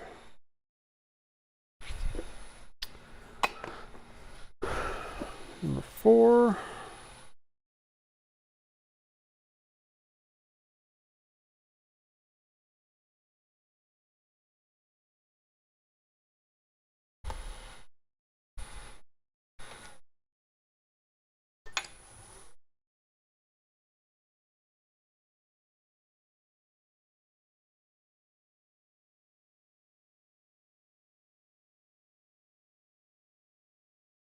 Hey, what's up, Joe?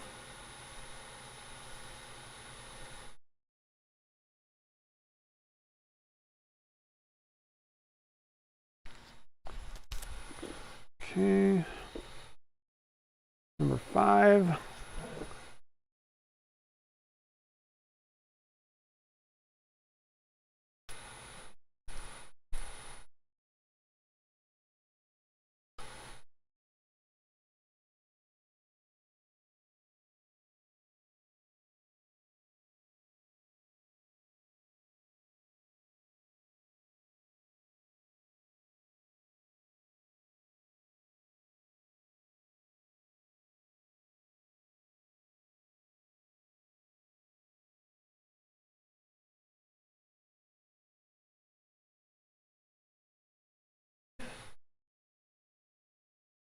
All right, and the final step, number 6.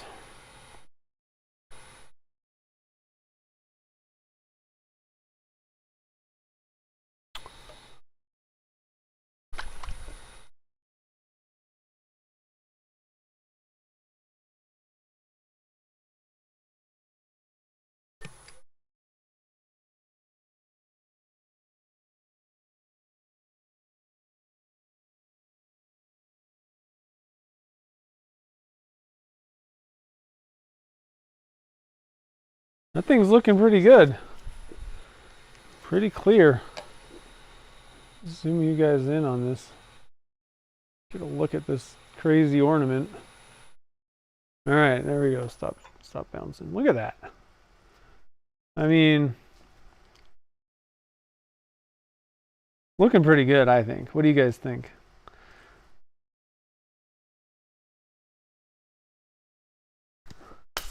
All right, so I think I'm gonna grab a brad point bit.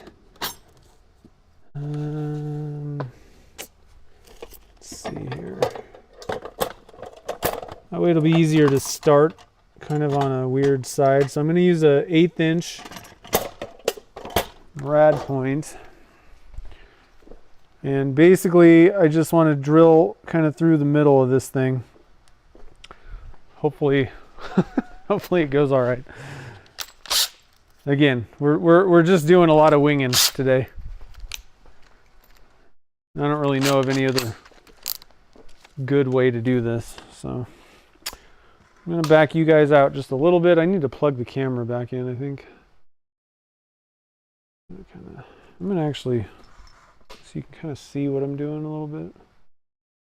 Scoot you back. Plug the camera in.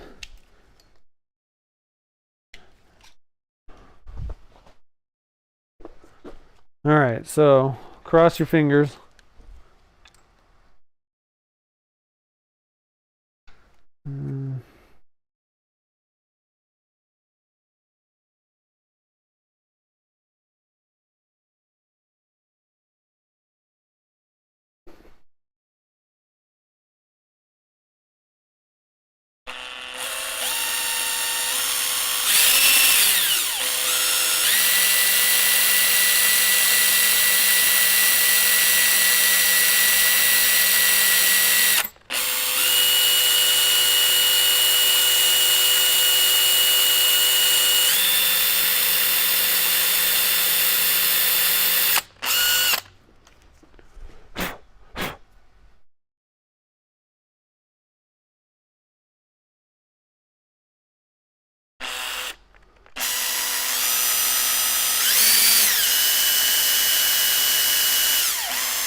Oh, made it. That wasn't super awesome, but not the worst. Okay, so we got the hole drilled without screwing everything up. We're on a roll, guys. That's that's all I can say. One thing that I might do.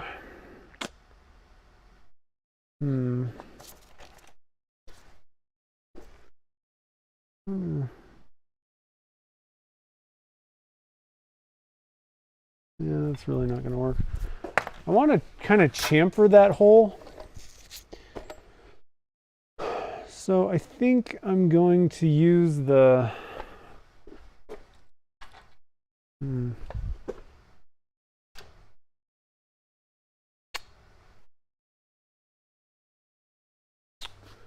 I've got a chamfering bit thing somewhere in here.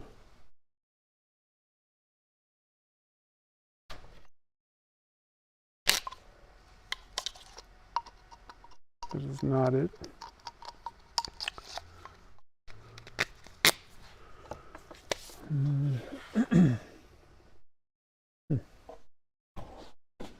There it is. Okay.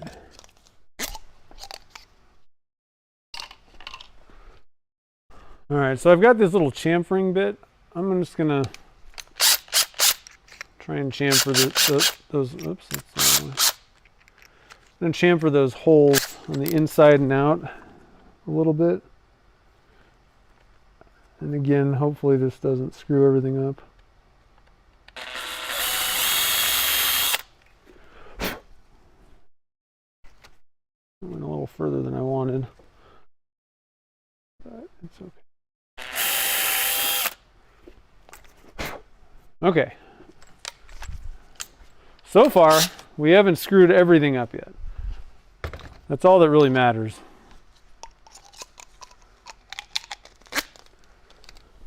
Okay. Now we need to part this thing off, which should go okay. I'm thinking. Shouldn't be a big deal. Get our magic juices out of the way. I'm just going to use the detail tool.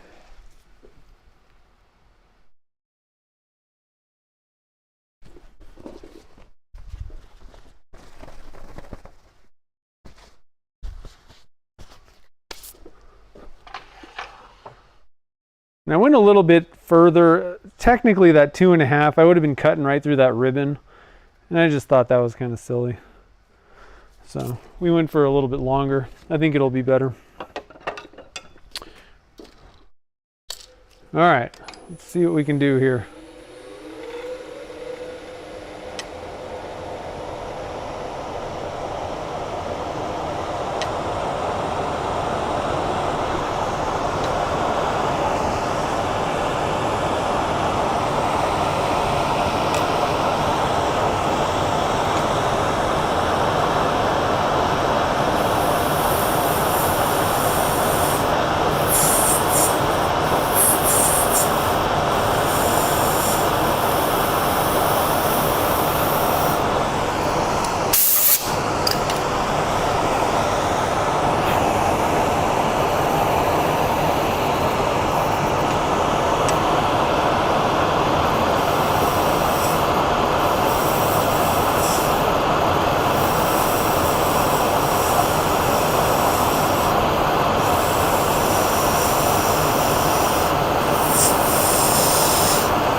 Added a little bit of flair that I think kind of brought everything together on this.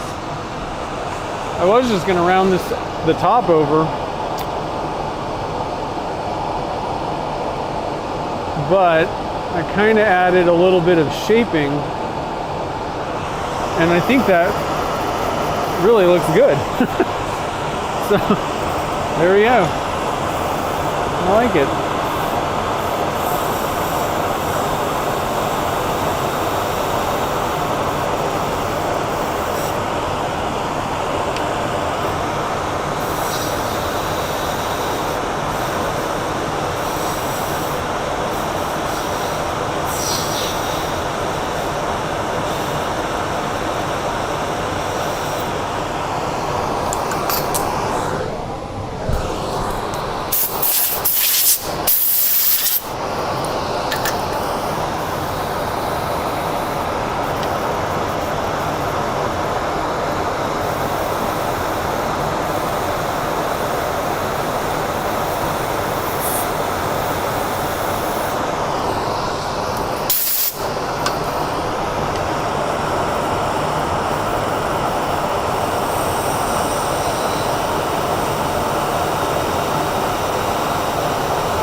Okay.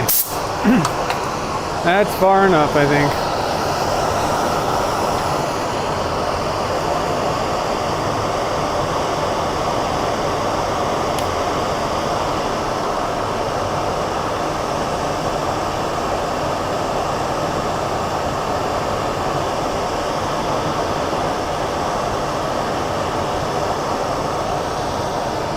Oh, where are we at here?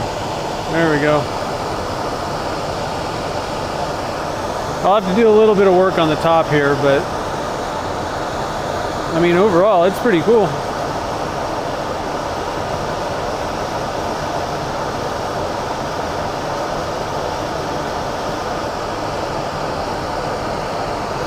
All right, so now we need to figure out how to put the bottom part on, which is going to be made with, and it's just going to be a little, nothing spectacular. It was kind of a proof of concept, this whole thing, you know. I probably should have gone a little bit thinner there, but that's okay. So we're going to do something with this. It's not going to be super long. I mean, it's just going to be probably, you know, I don't know, like an inch and a quarter. Whatever we do, it'll just be kind of a little bit of a bottom finial thing. So let's switch over the lathe here. I'm going to get this chunk out here. I'm going to put this tool down. So to clean this top up, I'm probably going to use I can use a little bit of a disc sander to kind of help. And then probably just do mostly like hand sanding to get that polished up. Don't need to do too much with that. What am I doing here? Okay. Oh, actually, I want to part that piece of resin off of there. I like to reuse my glue blocks as often as I can. Get right there.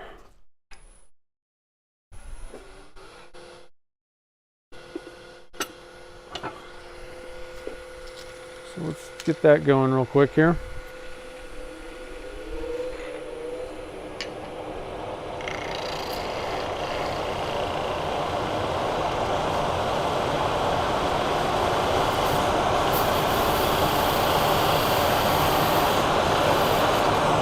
That's too fast.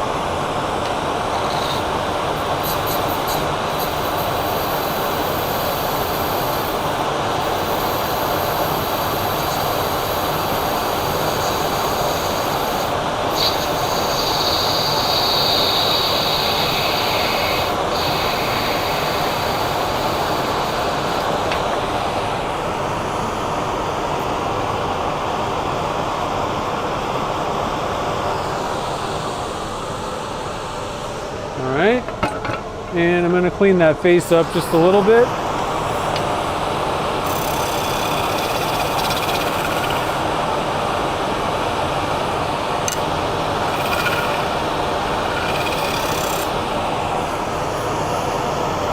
Whew, that's terrible. Speed that up a little bit.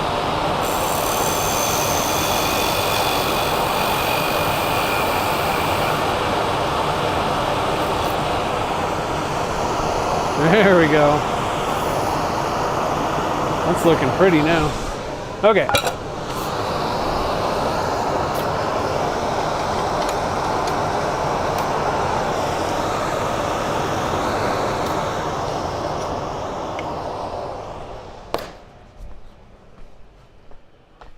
We're rocking and rolling, guys.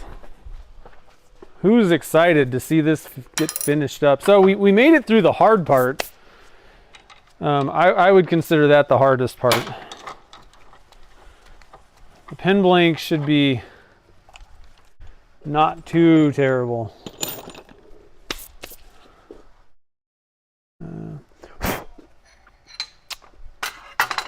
All right, so we're back to the collet chuck, I think. Yeah.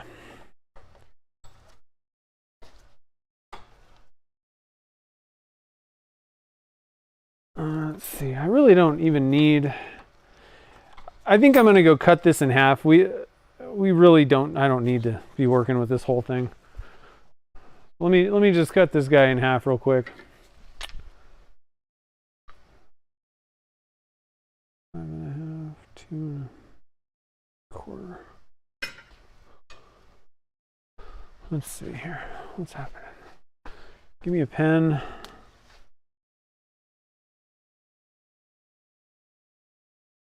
There. Okay.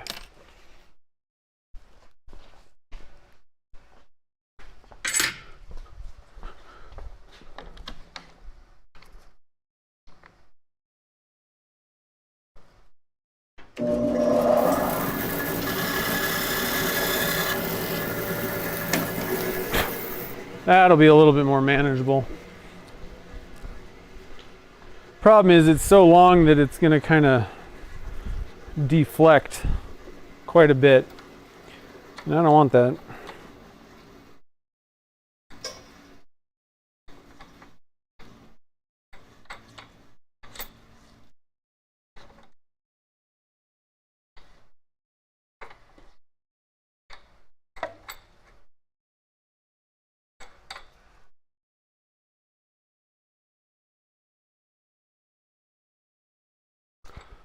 Pretty wobbly. Let's try it this way.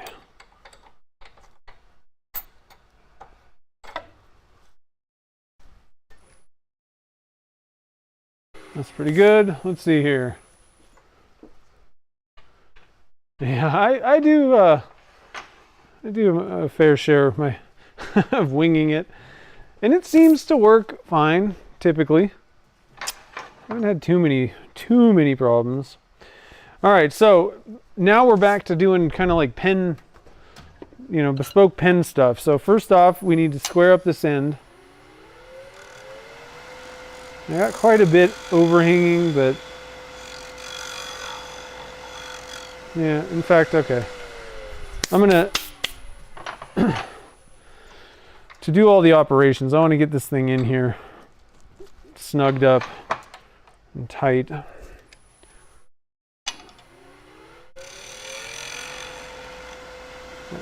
Tool rest is a little bit low. Looks like.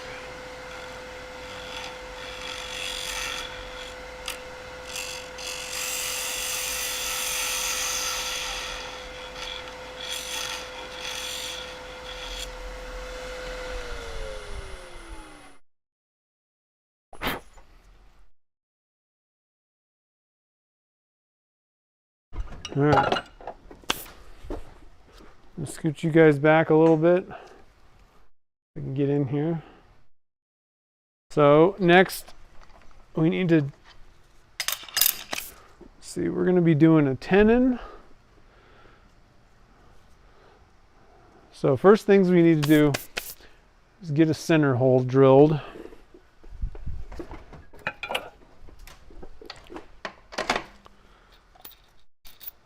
And then the 6mm.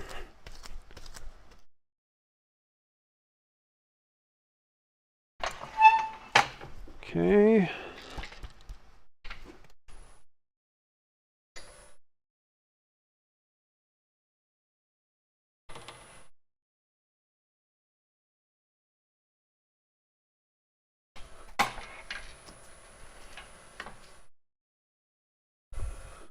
Center, 6mm.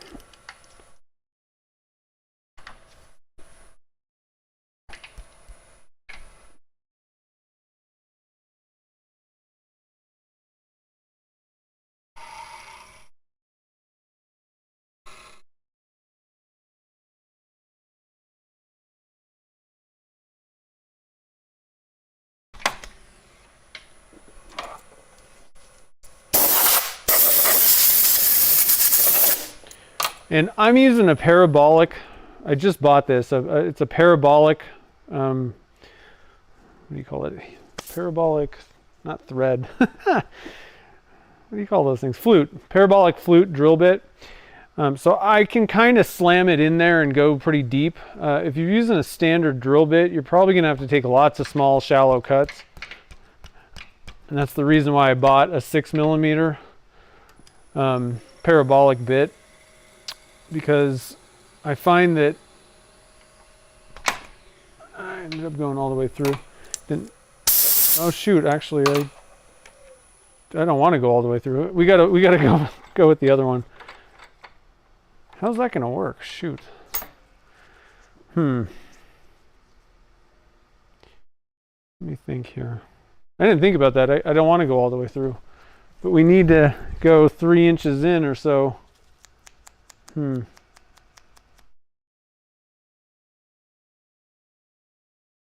That's going to be kind of problematic.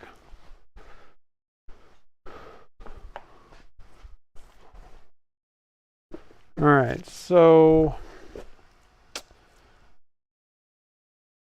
guess we're going to have to try to cut the tenon without the post. Chad was able to do that. I don't know.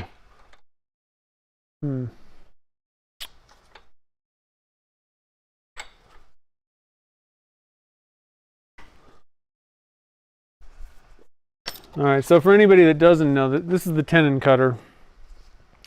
And what it does is you drill a 6mm hole in your blank or whatever, and this tracks it and keeps it centered. This is a lot less awesome. I'm just saying. What I need is, we need shorter pieces of this stuff. That would be pretty sweet. But I don't have any, so I guess we're gonna just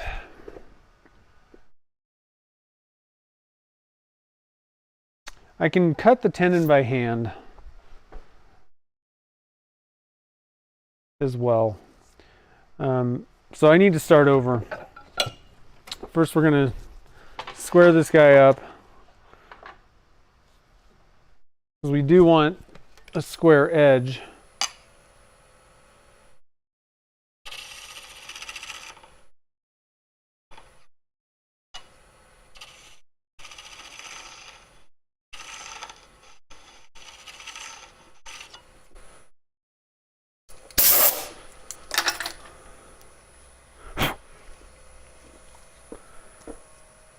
And one thing that I'm going to do, I'm going to take down so that the tenon cutter doesn't have to take as much of a bite. Let's see, how long is... We can utilize this little doohickey to give us, that's about it, okay. To give us our measurements on... But as you can see, this little thing, I can take off quite a bit without having to worry. And then I can use the tenon cutter to take just like the final remaining little bit off.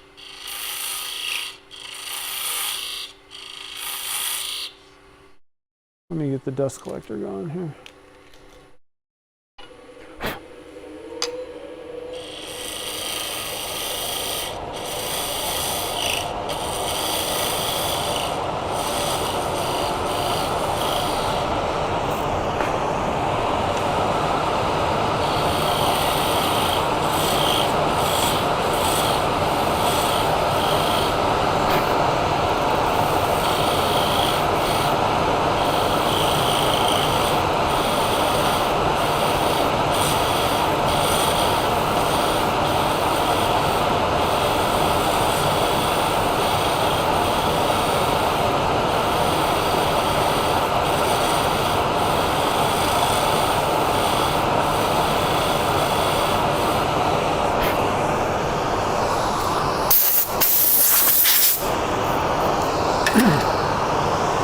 Now, one thing to note also is tapping threads into a glitter blank is definitely not as good as tapping threads into a normal blank without glitter chunks in it.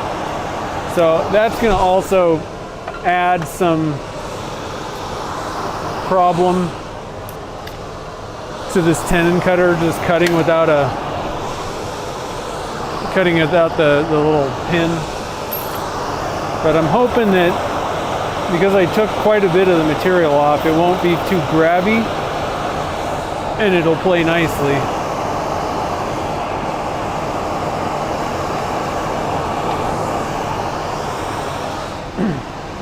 We shall see though. I'm gonna try and get you guys like right above the action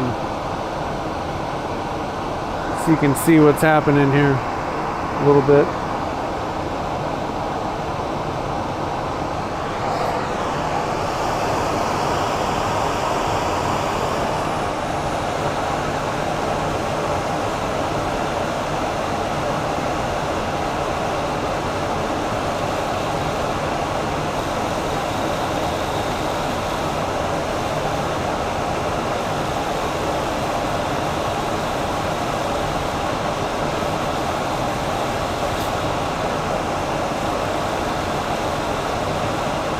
Taking it very slow.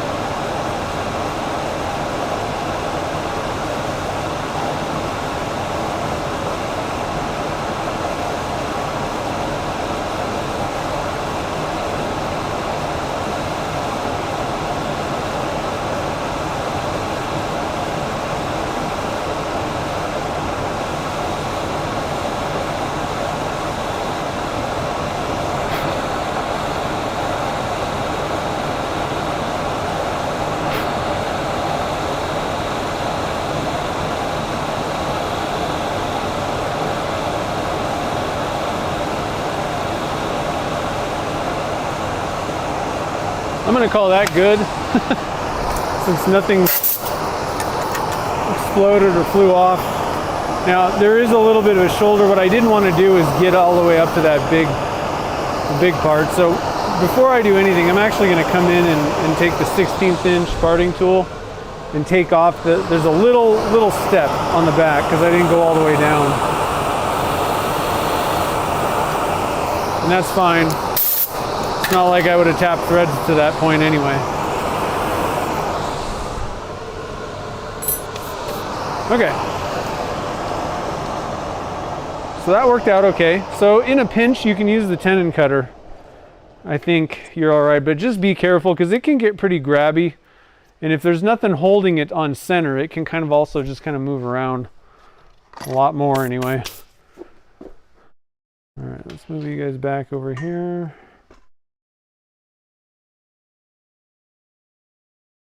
We would have had to switch to green if I would have screwed this piece up. All right, oh, my gloves are ripped. Everything's falling apart. I don't really need these gloves right now anyway. Okay, so we need to put some threads on this guy. Let's see. Get the niche tools out again. This time with the die. Sorry, I haven't been able to kind of really keep track of the thing. You should be fine without the rod. I've had it. I've tried it without the post, and it can get a little bit sketchy because it just can move around more. So just like I said, be careful because it's meant to be used with the alignment post thing.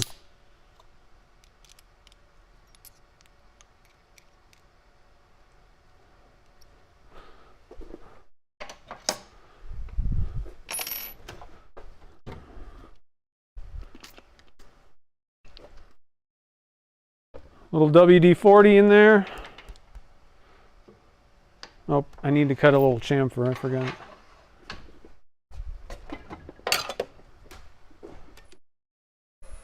Now all my WD-40 will go flying off.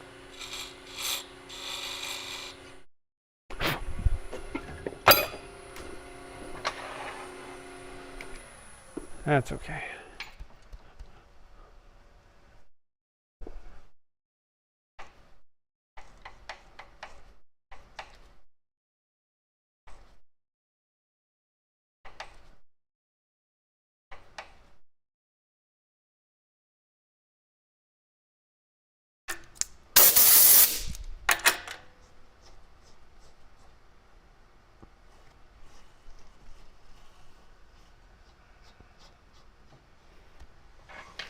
All right, and then we'll just cut that relief. I know I already kind of cut a little bit. I didn't really dig down below the thread level. I don't know. I don't know if it would make any difference doing that ahead of, before you actually cut the threads or not.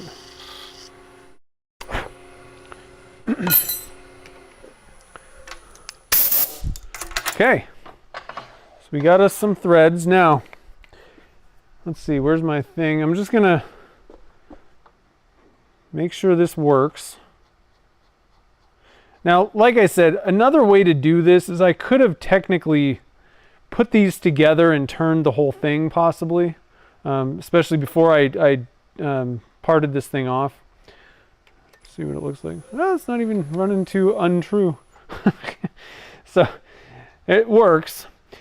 Now, I think what I'm going to do is just do a little bit of shaping. I'm going to extend this out. This is why I wanted to make a backside to this, because now I can use this, and I might even just cut this off, but I can put a 40 or a 60 degree chamfer inside here and use my live center.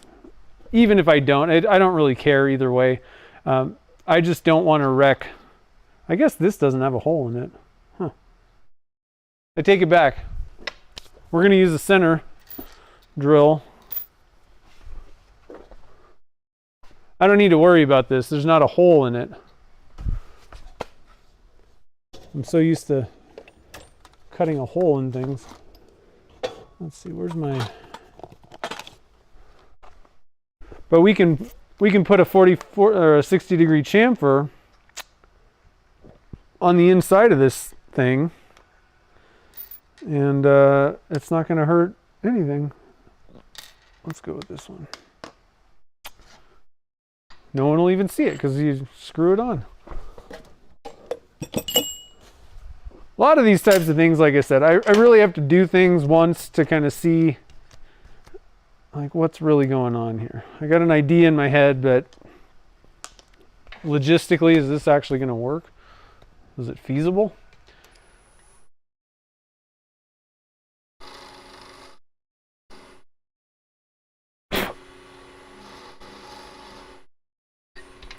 Okay. Cool. Switch this for the live center. And we're rocking and rolling. So this is going to go a lot easier. I was actually a little bit... the work holding of this part concerned me a little bit. I thought it might be a little bit less intuitive or easy to figure out, but come on.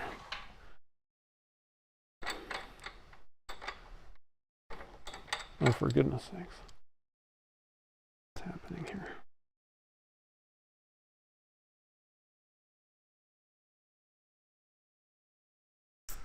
All right, so I don't want this thing too deep in here. I need to have enough room to be able to part this thing off. We are going to go fairly thin, so I want this thing tight. I'm going to bring up the tailstock support.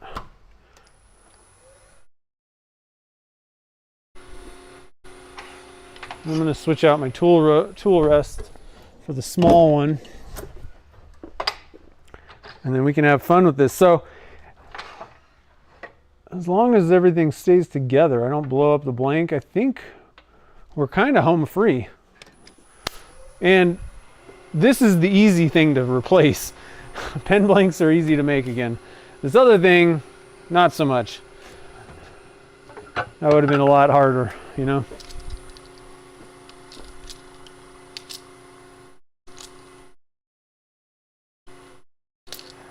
Kevin, I actually, so earlier on the 10 by 1, I don't have it flipped to the letter side. I just go from the back. I don't find that you really need to do that. Now, I don't do that on the cap threads, you know. But on the 10 by 1 on my section threads, I just start from the back.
Nothing too fancy, I don't think.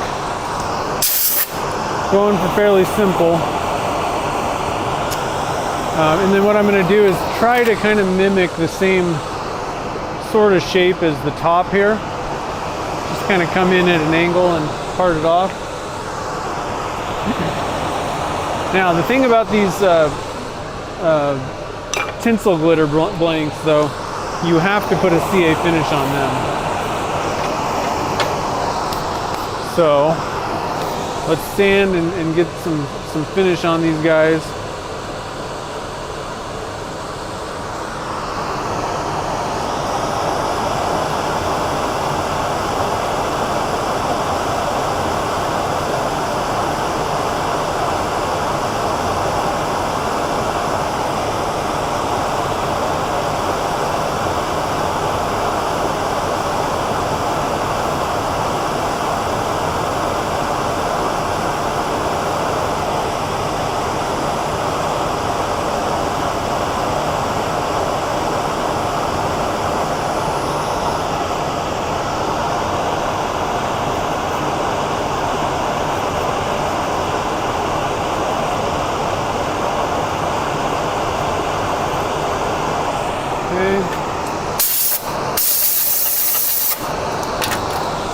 I'm going to hit it with a little bit of denatured alcohol just to kind of clean things up.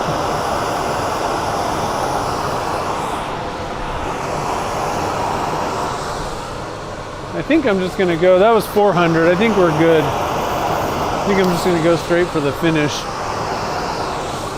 So once again, I like to hit first with some thin,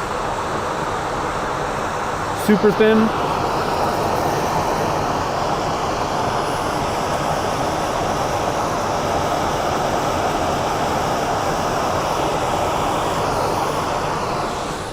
Gave it a good dousing that time. And then we'll switch over to the super fat, or the thin flex from Mercury.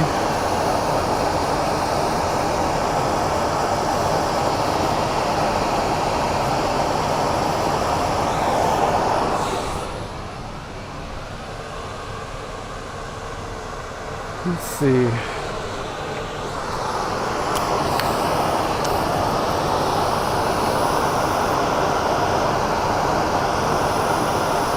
Okay. Shouldn't take too many coats.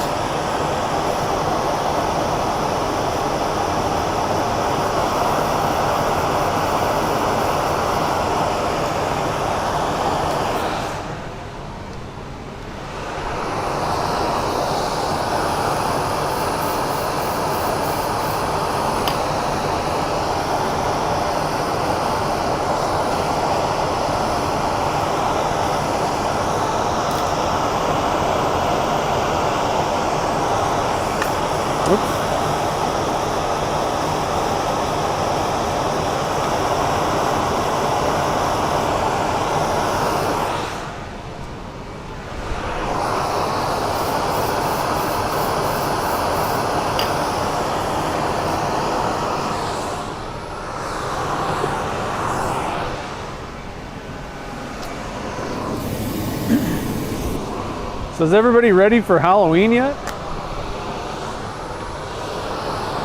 Anybody going trick-or-treating?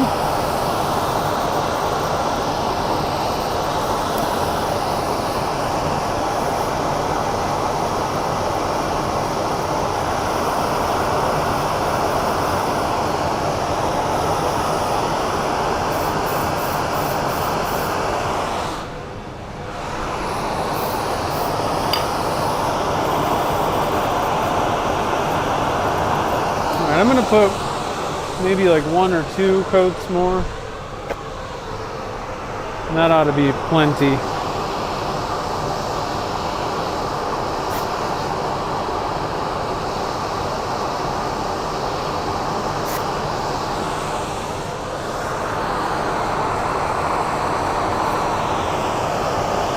Probably just 1.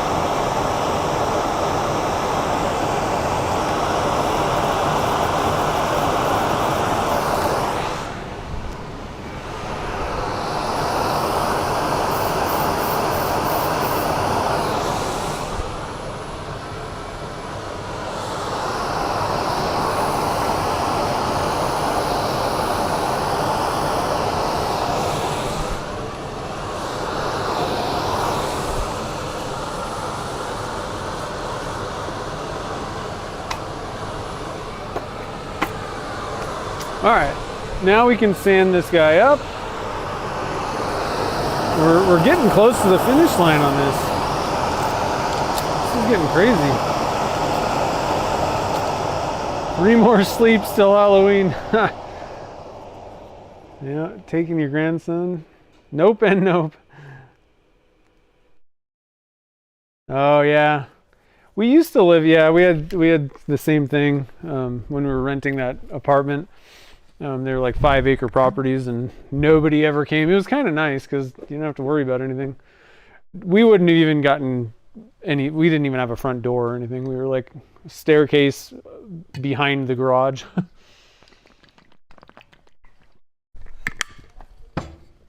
But now we're renting a house. And so we're kind of curious to see how many trick-or-treaters we have.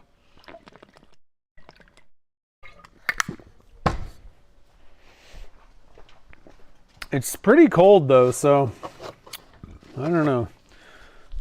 They might be opting for like, I think they do like a community center thing where just take them in and it's all safe and everything's simple. But more people might be doing that kind of thing these days. I don't know. I don't know what these kids are doing these days.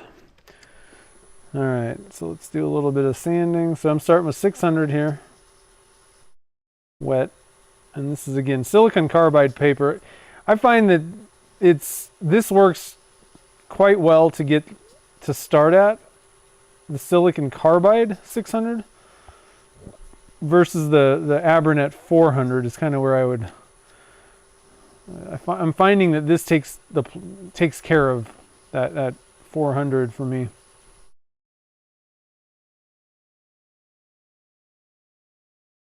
It's a little bit higher, obviously.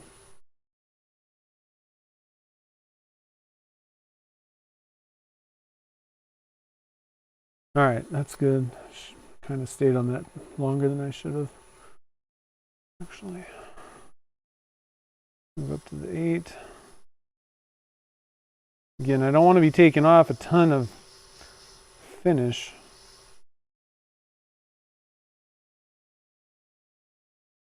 Good enough. Move on to the green, which might actually be kind of a step sideways or down from 800. I don't know.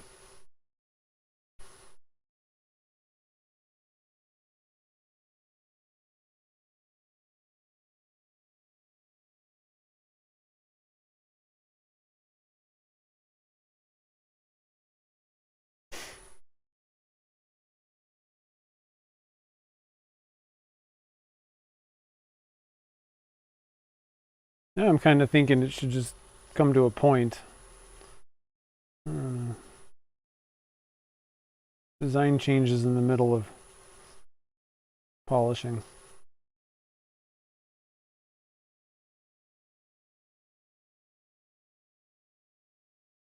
And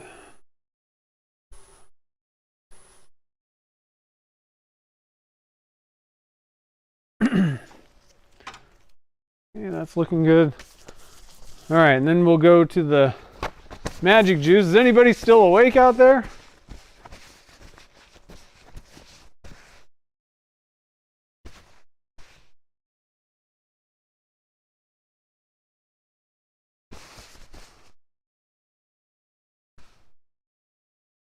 Sampled the Halloween candy? That's awesome. I don't know what Gretchen got. She's in charge of it. Let's see. Polish. All right.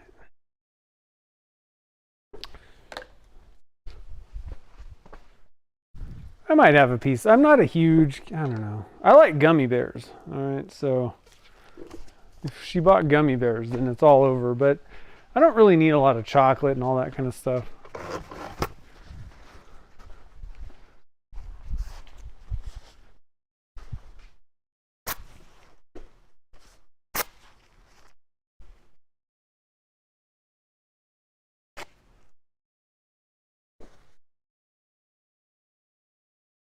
Okay. Step 1. And I'm going to have to come back and do more once I part this off, but I wanted to get the majority of this thing like polished up and ready first.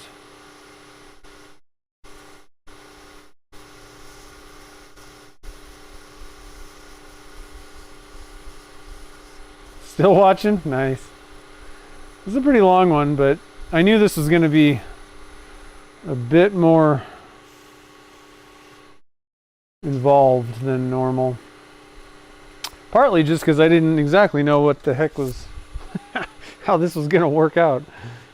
I'm like, well, let's see. Let's just see what happens. Who knows? But I'm hoping that this might give some folks who, you know, have been thinking about or have already bought the taps and dies and all that stuff, you know, hopefully it'll make you think like, oh, I don't just have to use that for pens, you know. There's other opportunities possibly to use to create threads, you know, using the tools that I already have, not just for pens. I like, it's nice when you know, when you have a little bit of I don't know, incentive or whatever you want to call it. It's not just like a one-trick pony tool.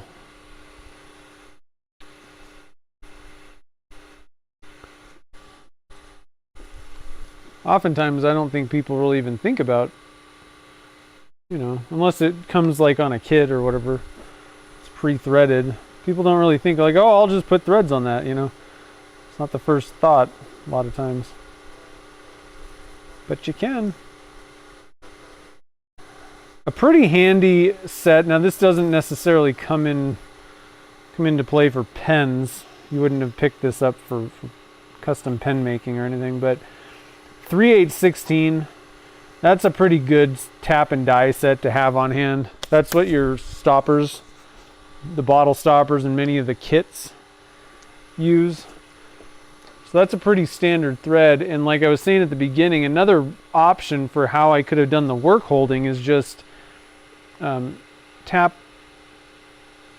well, probably put an insert, one of them brass inserts, but somehow have 3/8/16 threads on the top, and then just utilize the stopper mandrel, the universal mandrel from stainless bottle stoppers, and then when I'm done, use their decorative hook thing. And so that would have worked out pretty well, I think, too. It's just another way to do it, though. All right, so we got 4 done, we're on to 5. These things, the magic juice goes pretty quick. One of the nice things, I'm not going to use that. That's just ridiculous. There we go.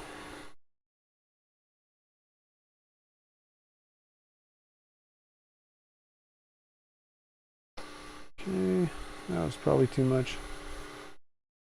Yep. Yep. Flinging it everywhere.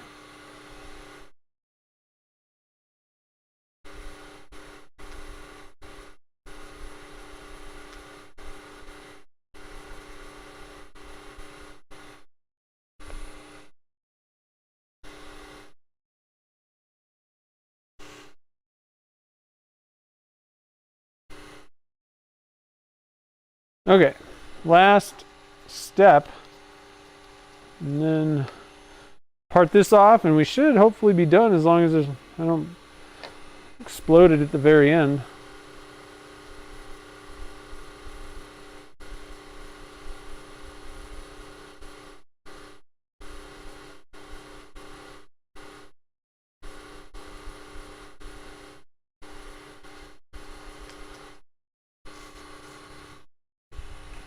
All right, I got a little brush here. I got some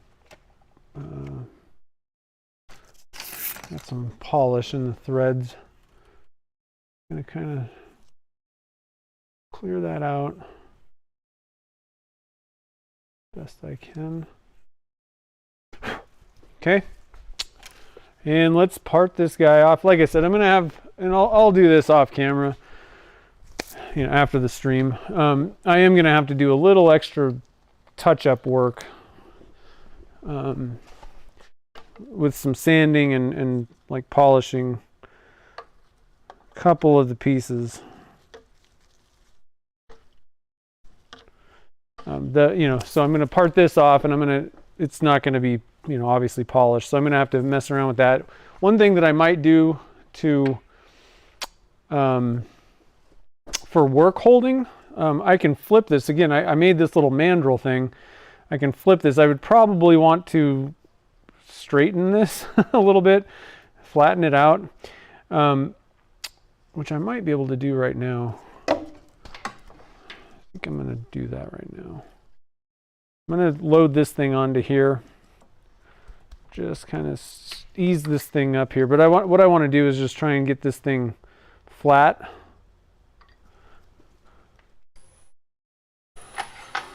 Real quick. Because I'm going to probably use it as a mandrel later. I can probably just do this thing on the stream. I'm going to turn the dust collector on. Let's get back a little bit.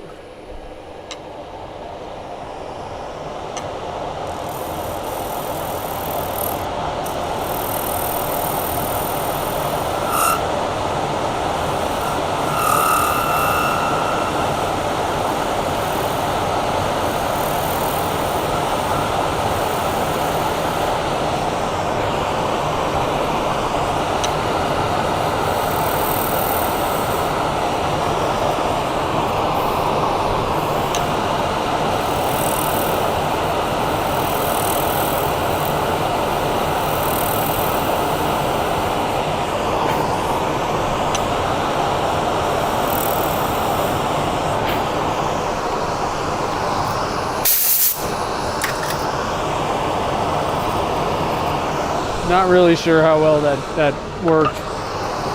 Went a little overboard on it, I think, but that's okay. Oops.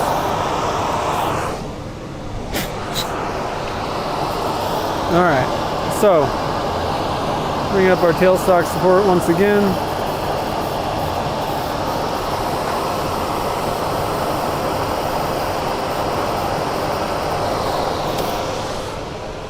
And I'm going to get my detailer out.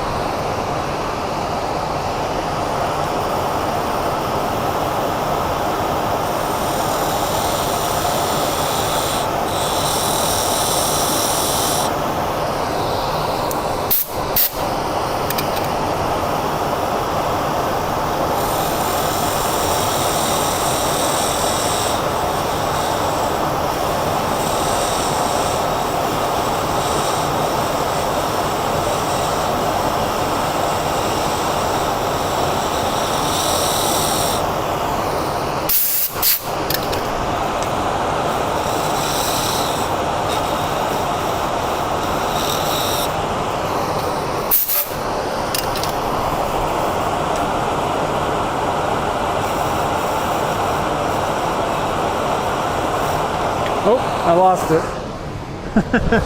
I went a little too far, but that's okay. No harm. That's okay.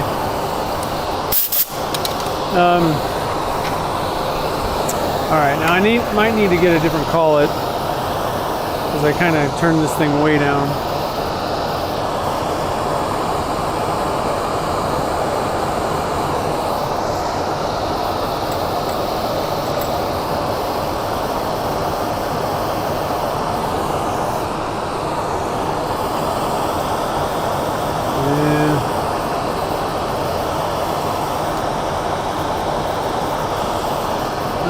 Gonna fit in 3/4.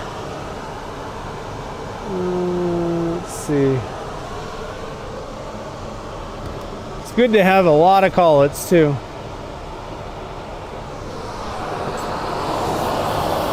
Shoot.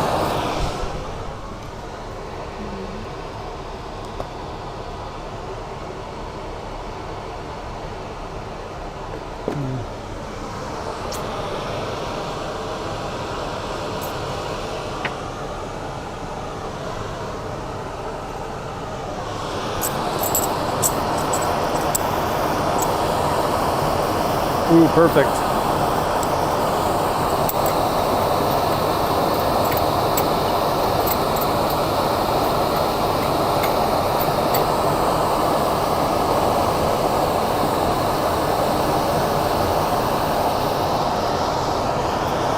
Oh, that's terrible.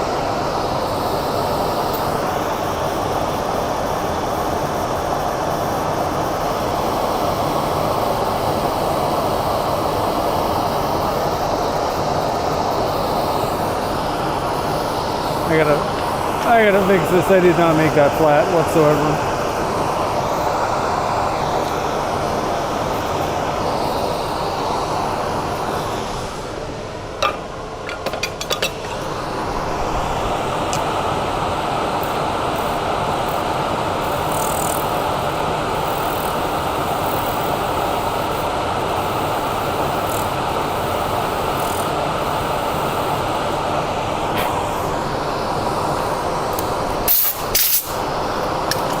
Okay, let's try that now.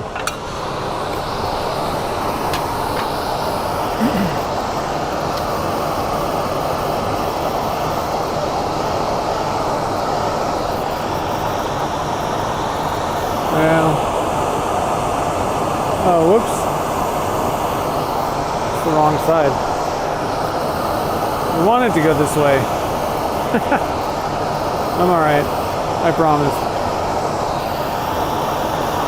Perfect, okay. So we can hook it onto that mandrel that I made. And we can just do some kind of fine sanding. Well, that's pretty wobbly, but that's okay.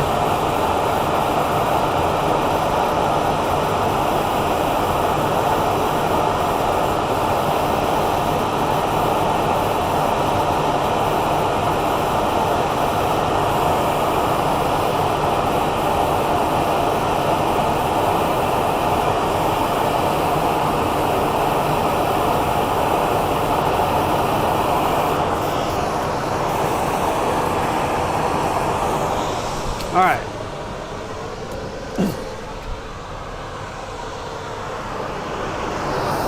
I certainly wouldn't want to turn something with it wobbling that bad, but to do a little bit of sanding, it's really not going to hurt anything.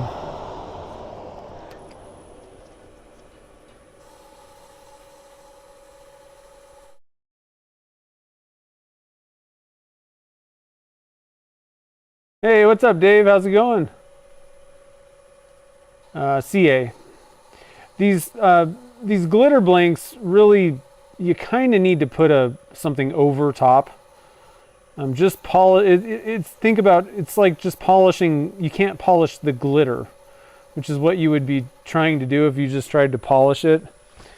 And so you kind of really need to put a finish over top to get it to look its best.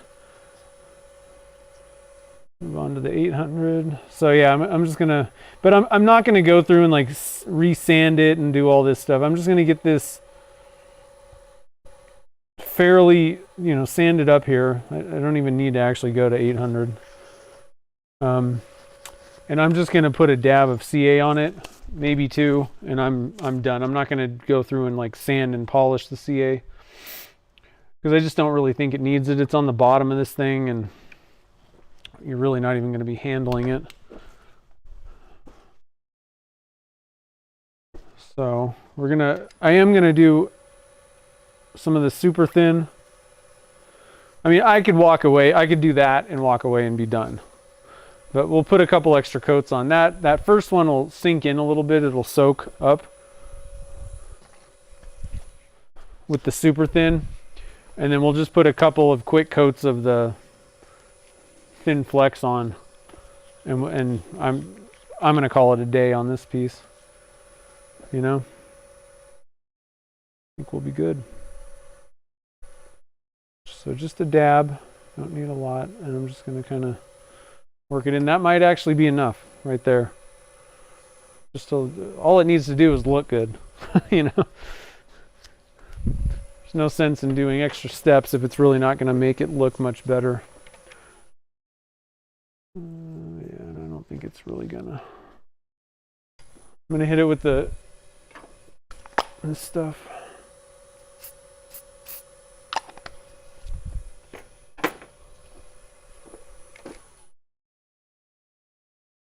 Yeah, I don't really think that one more coat's gonna do a whole lot of anything. Okay, the moment of truth, guys. Well, okay, we need one more coat. The wobble doesn't help a whole lot when you're trying to finish stuff. I will say that. Definitely helps to be as concentric as possible.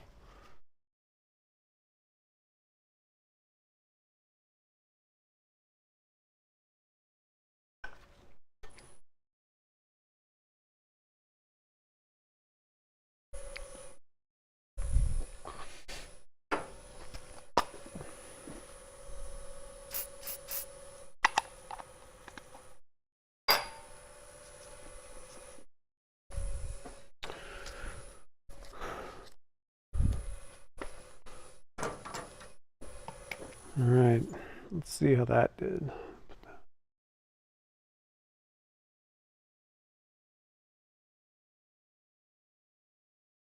That's better. Okay. Ooh. How did it do? Oh, that's pretty cool. I don't know. I could probably do better with this bottom part, but the shaping of it and everything.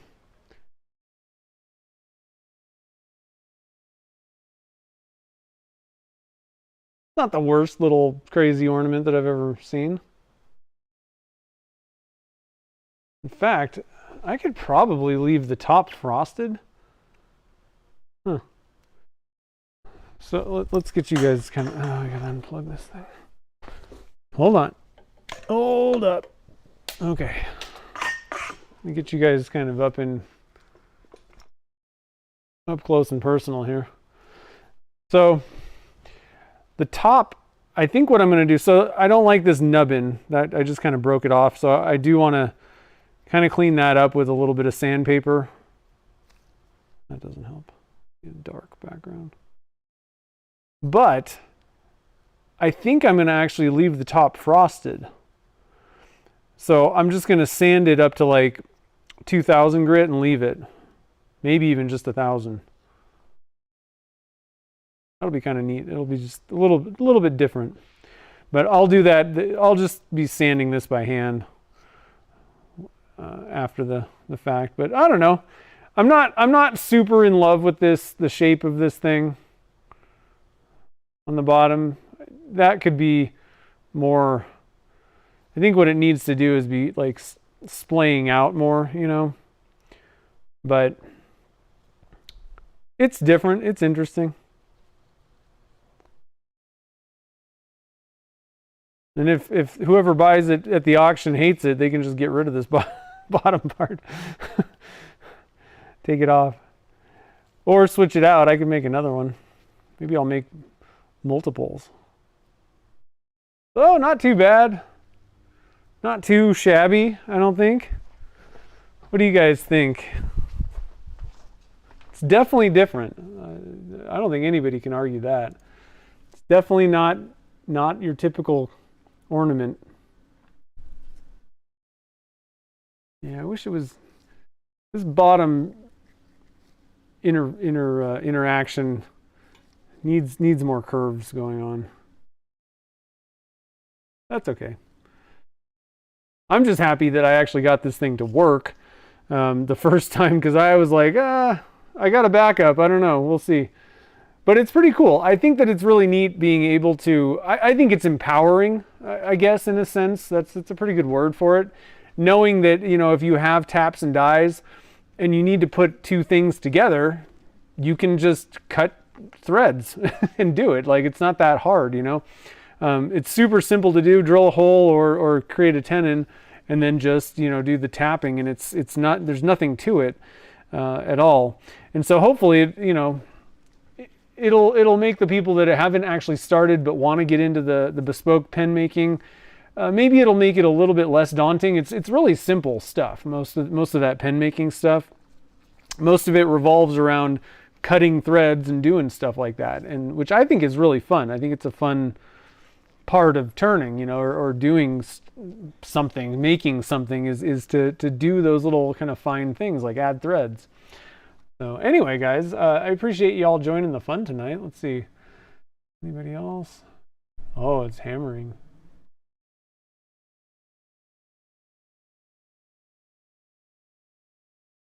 Let's see.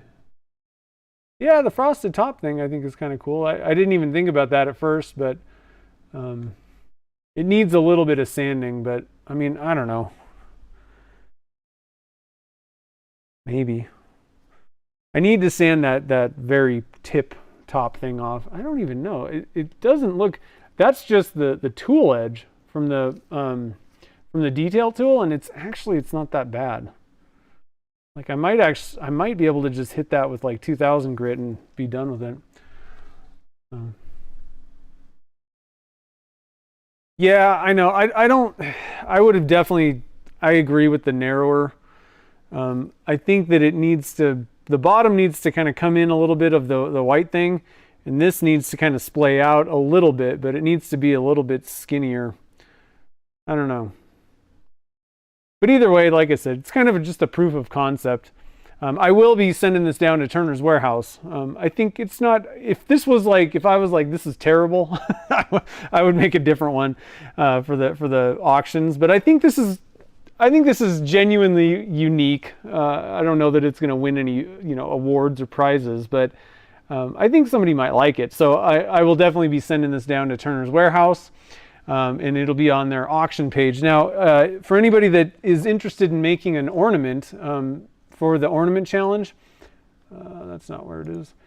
You can learn more about it. So you need to get your ornament made, and it needs to be actually physically in the Turners Warehouse folks' hands. They have to have it by November 20th, not postmarked by, but like physically in their possession. So there's all the rules and all the stuff, all the information, plus that you want to download and fill out the little entry form thing. That just lets them know who, you know, sent this one in, as well as what category you want to be put in. So here's a link to that. I have a link down in the show notes or the description of this video as well. But head over to Turners Warehouse to get all the scoop about all the like rules and all that kind of stuff. There's a bunch of different categories that you can enter into. There's like wood and resin and I'll just go to the page. The categories: wood, resin, hybrid, expert / hollow form. I don't know. I think I'm gonna enter into resin. I guess it's kind of hybrid-ish since there's a candy cane in there. I don't know. Whatever. I'm not going to actually, and I'm not entering personally. Because I have kind of I'm an affiliate of Turners Warehouse and all that stuff. I'm not up for prizes, but so youth, 17 years old and under, beginner, someone that's been turning less than 6 months, and then all those other ones: expert, hollow form, hybrid, resin, and wood. Are all the different categories that you can enter into. And so the cool thing is all the winners of those categories win prizes, but the even better thing is everybody that sends in an ornament gets tossed into the giveaway bucket kind of thing. And they have like tons of prizes. I actually just added, I'm tossing in two $100 gifts, so $100 times 2 gift cards for my website. So there's lots of stuff. Tons of people have been donating gifts. If you want, or not gifts, but like prizes, if you want to help support it, contact Amy at Turners Warehouse, and you can send in, any kind of prize. Like they've had people just like send in pens or blanks or, whatever, that don't necessarily even have a business. So if you want to help out in that way, you can do that. But definitely, if you have the time, make an ornament, because they all get auctioned off and all the proceeds go to St. Jude. So it's pretty cool. So anyway, guys, I appreciate you all joining the fun. I hope everybody has a safe and happy Halloween. That's coming up pretty quick, and I hope you have a great rest of the day as well. And then I will see you guys on the next live stream.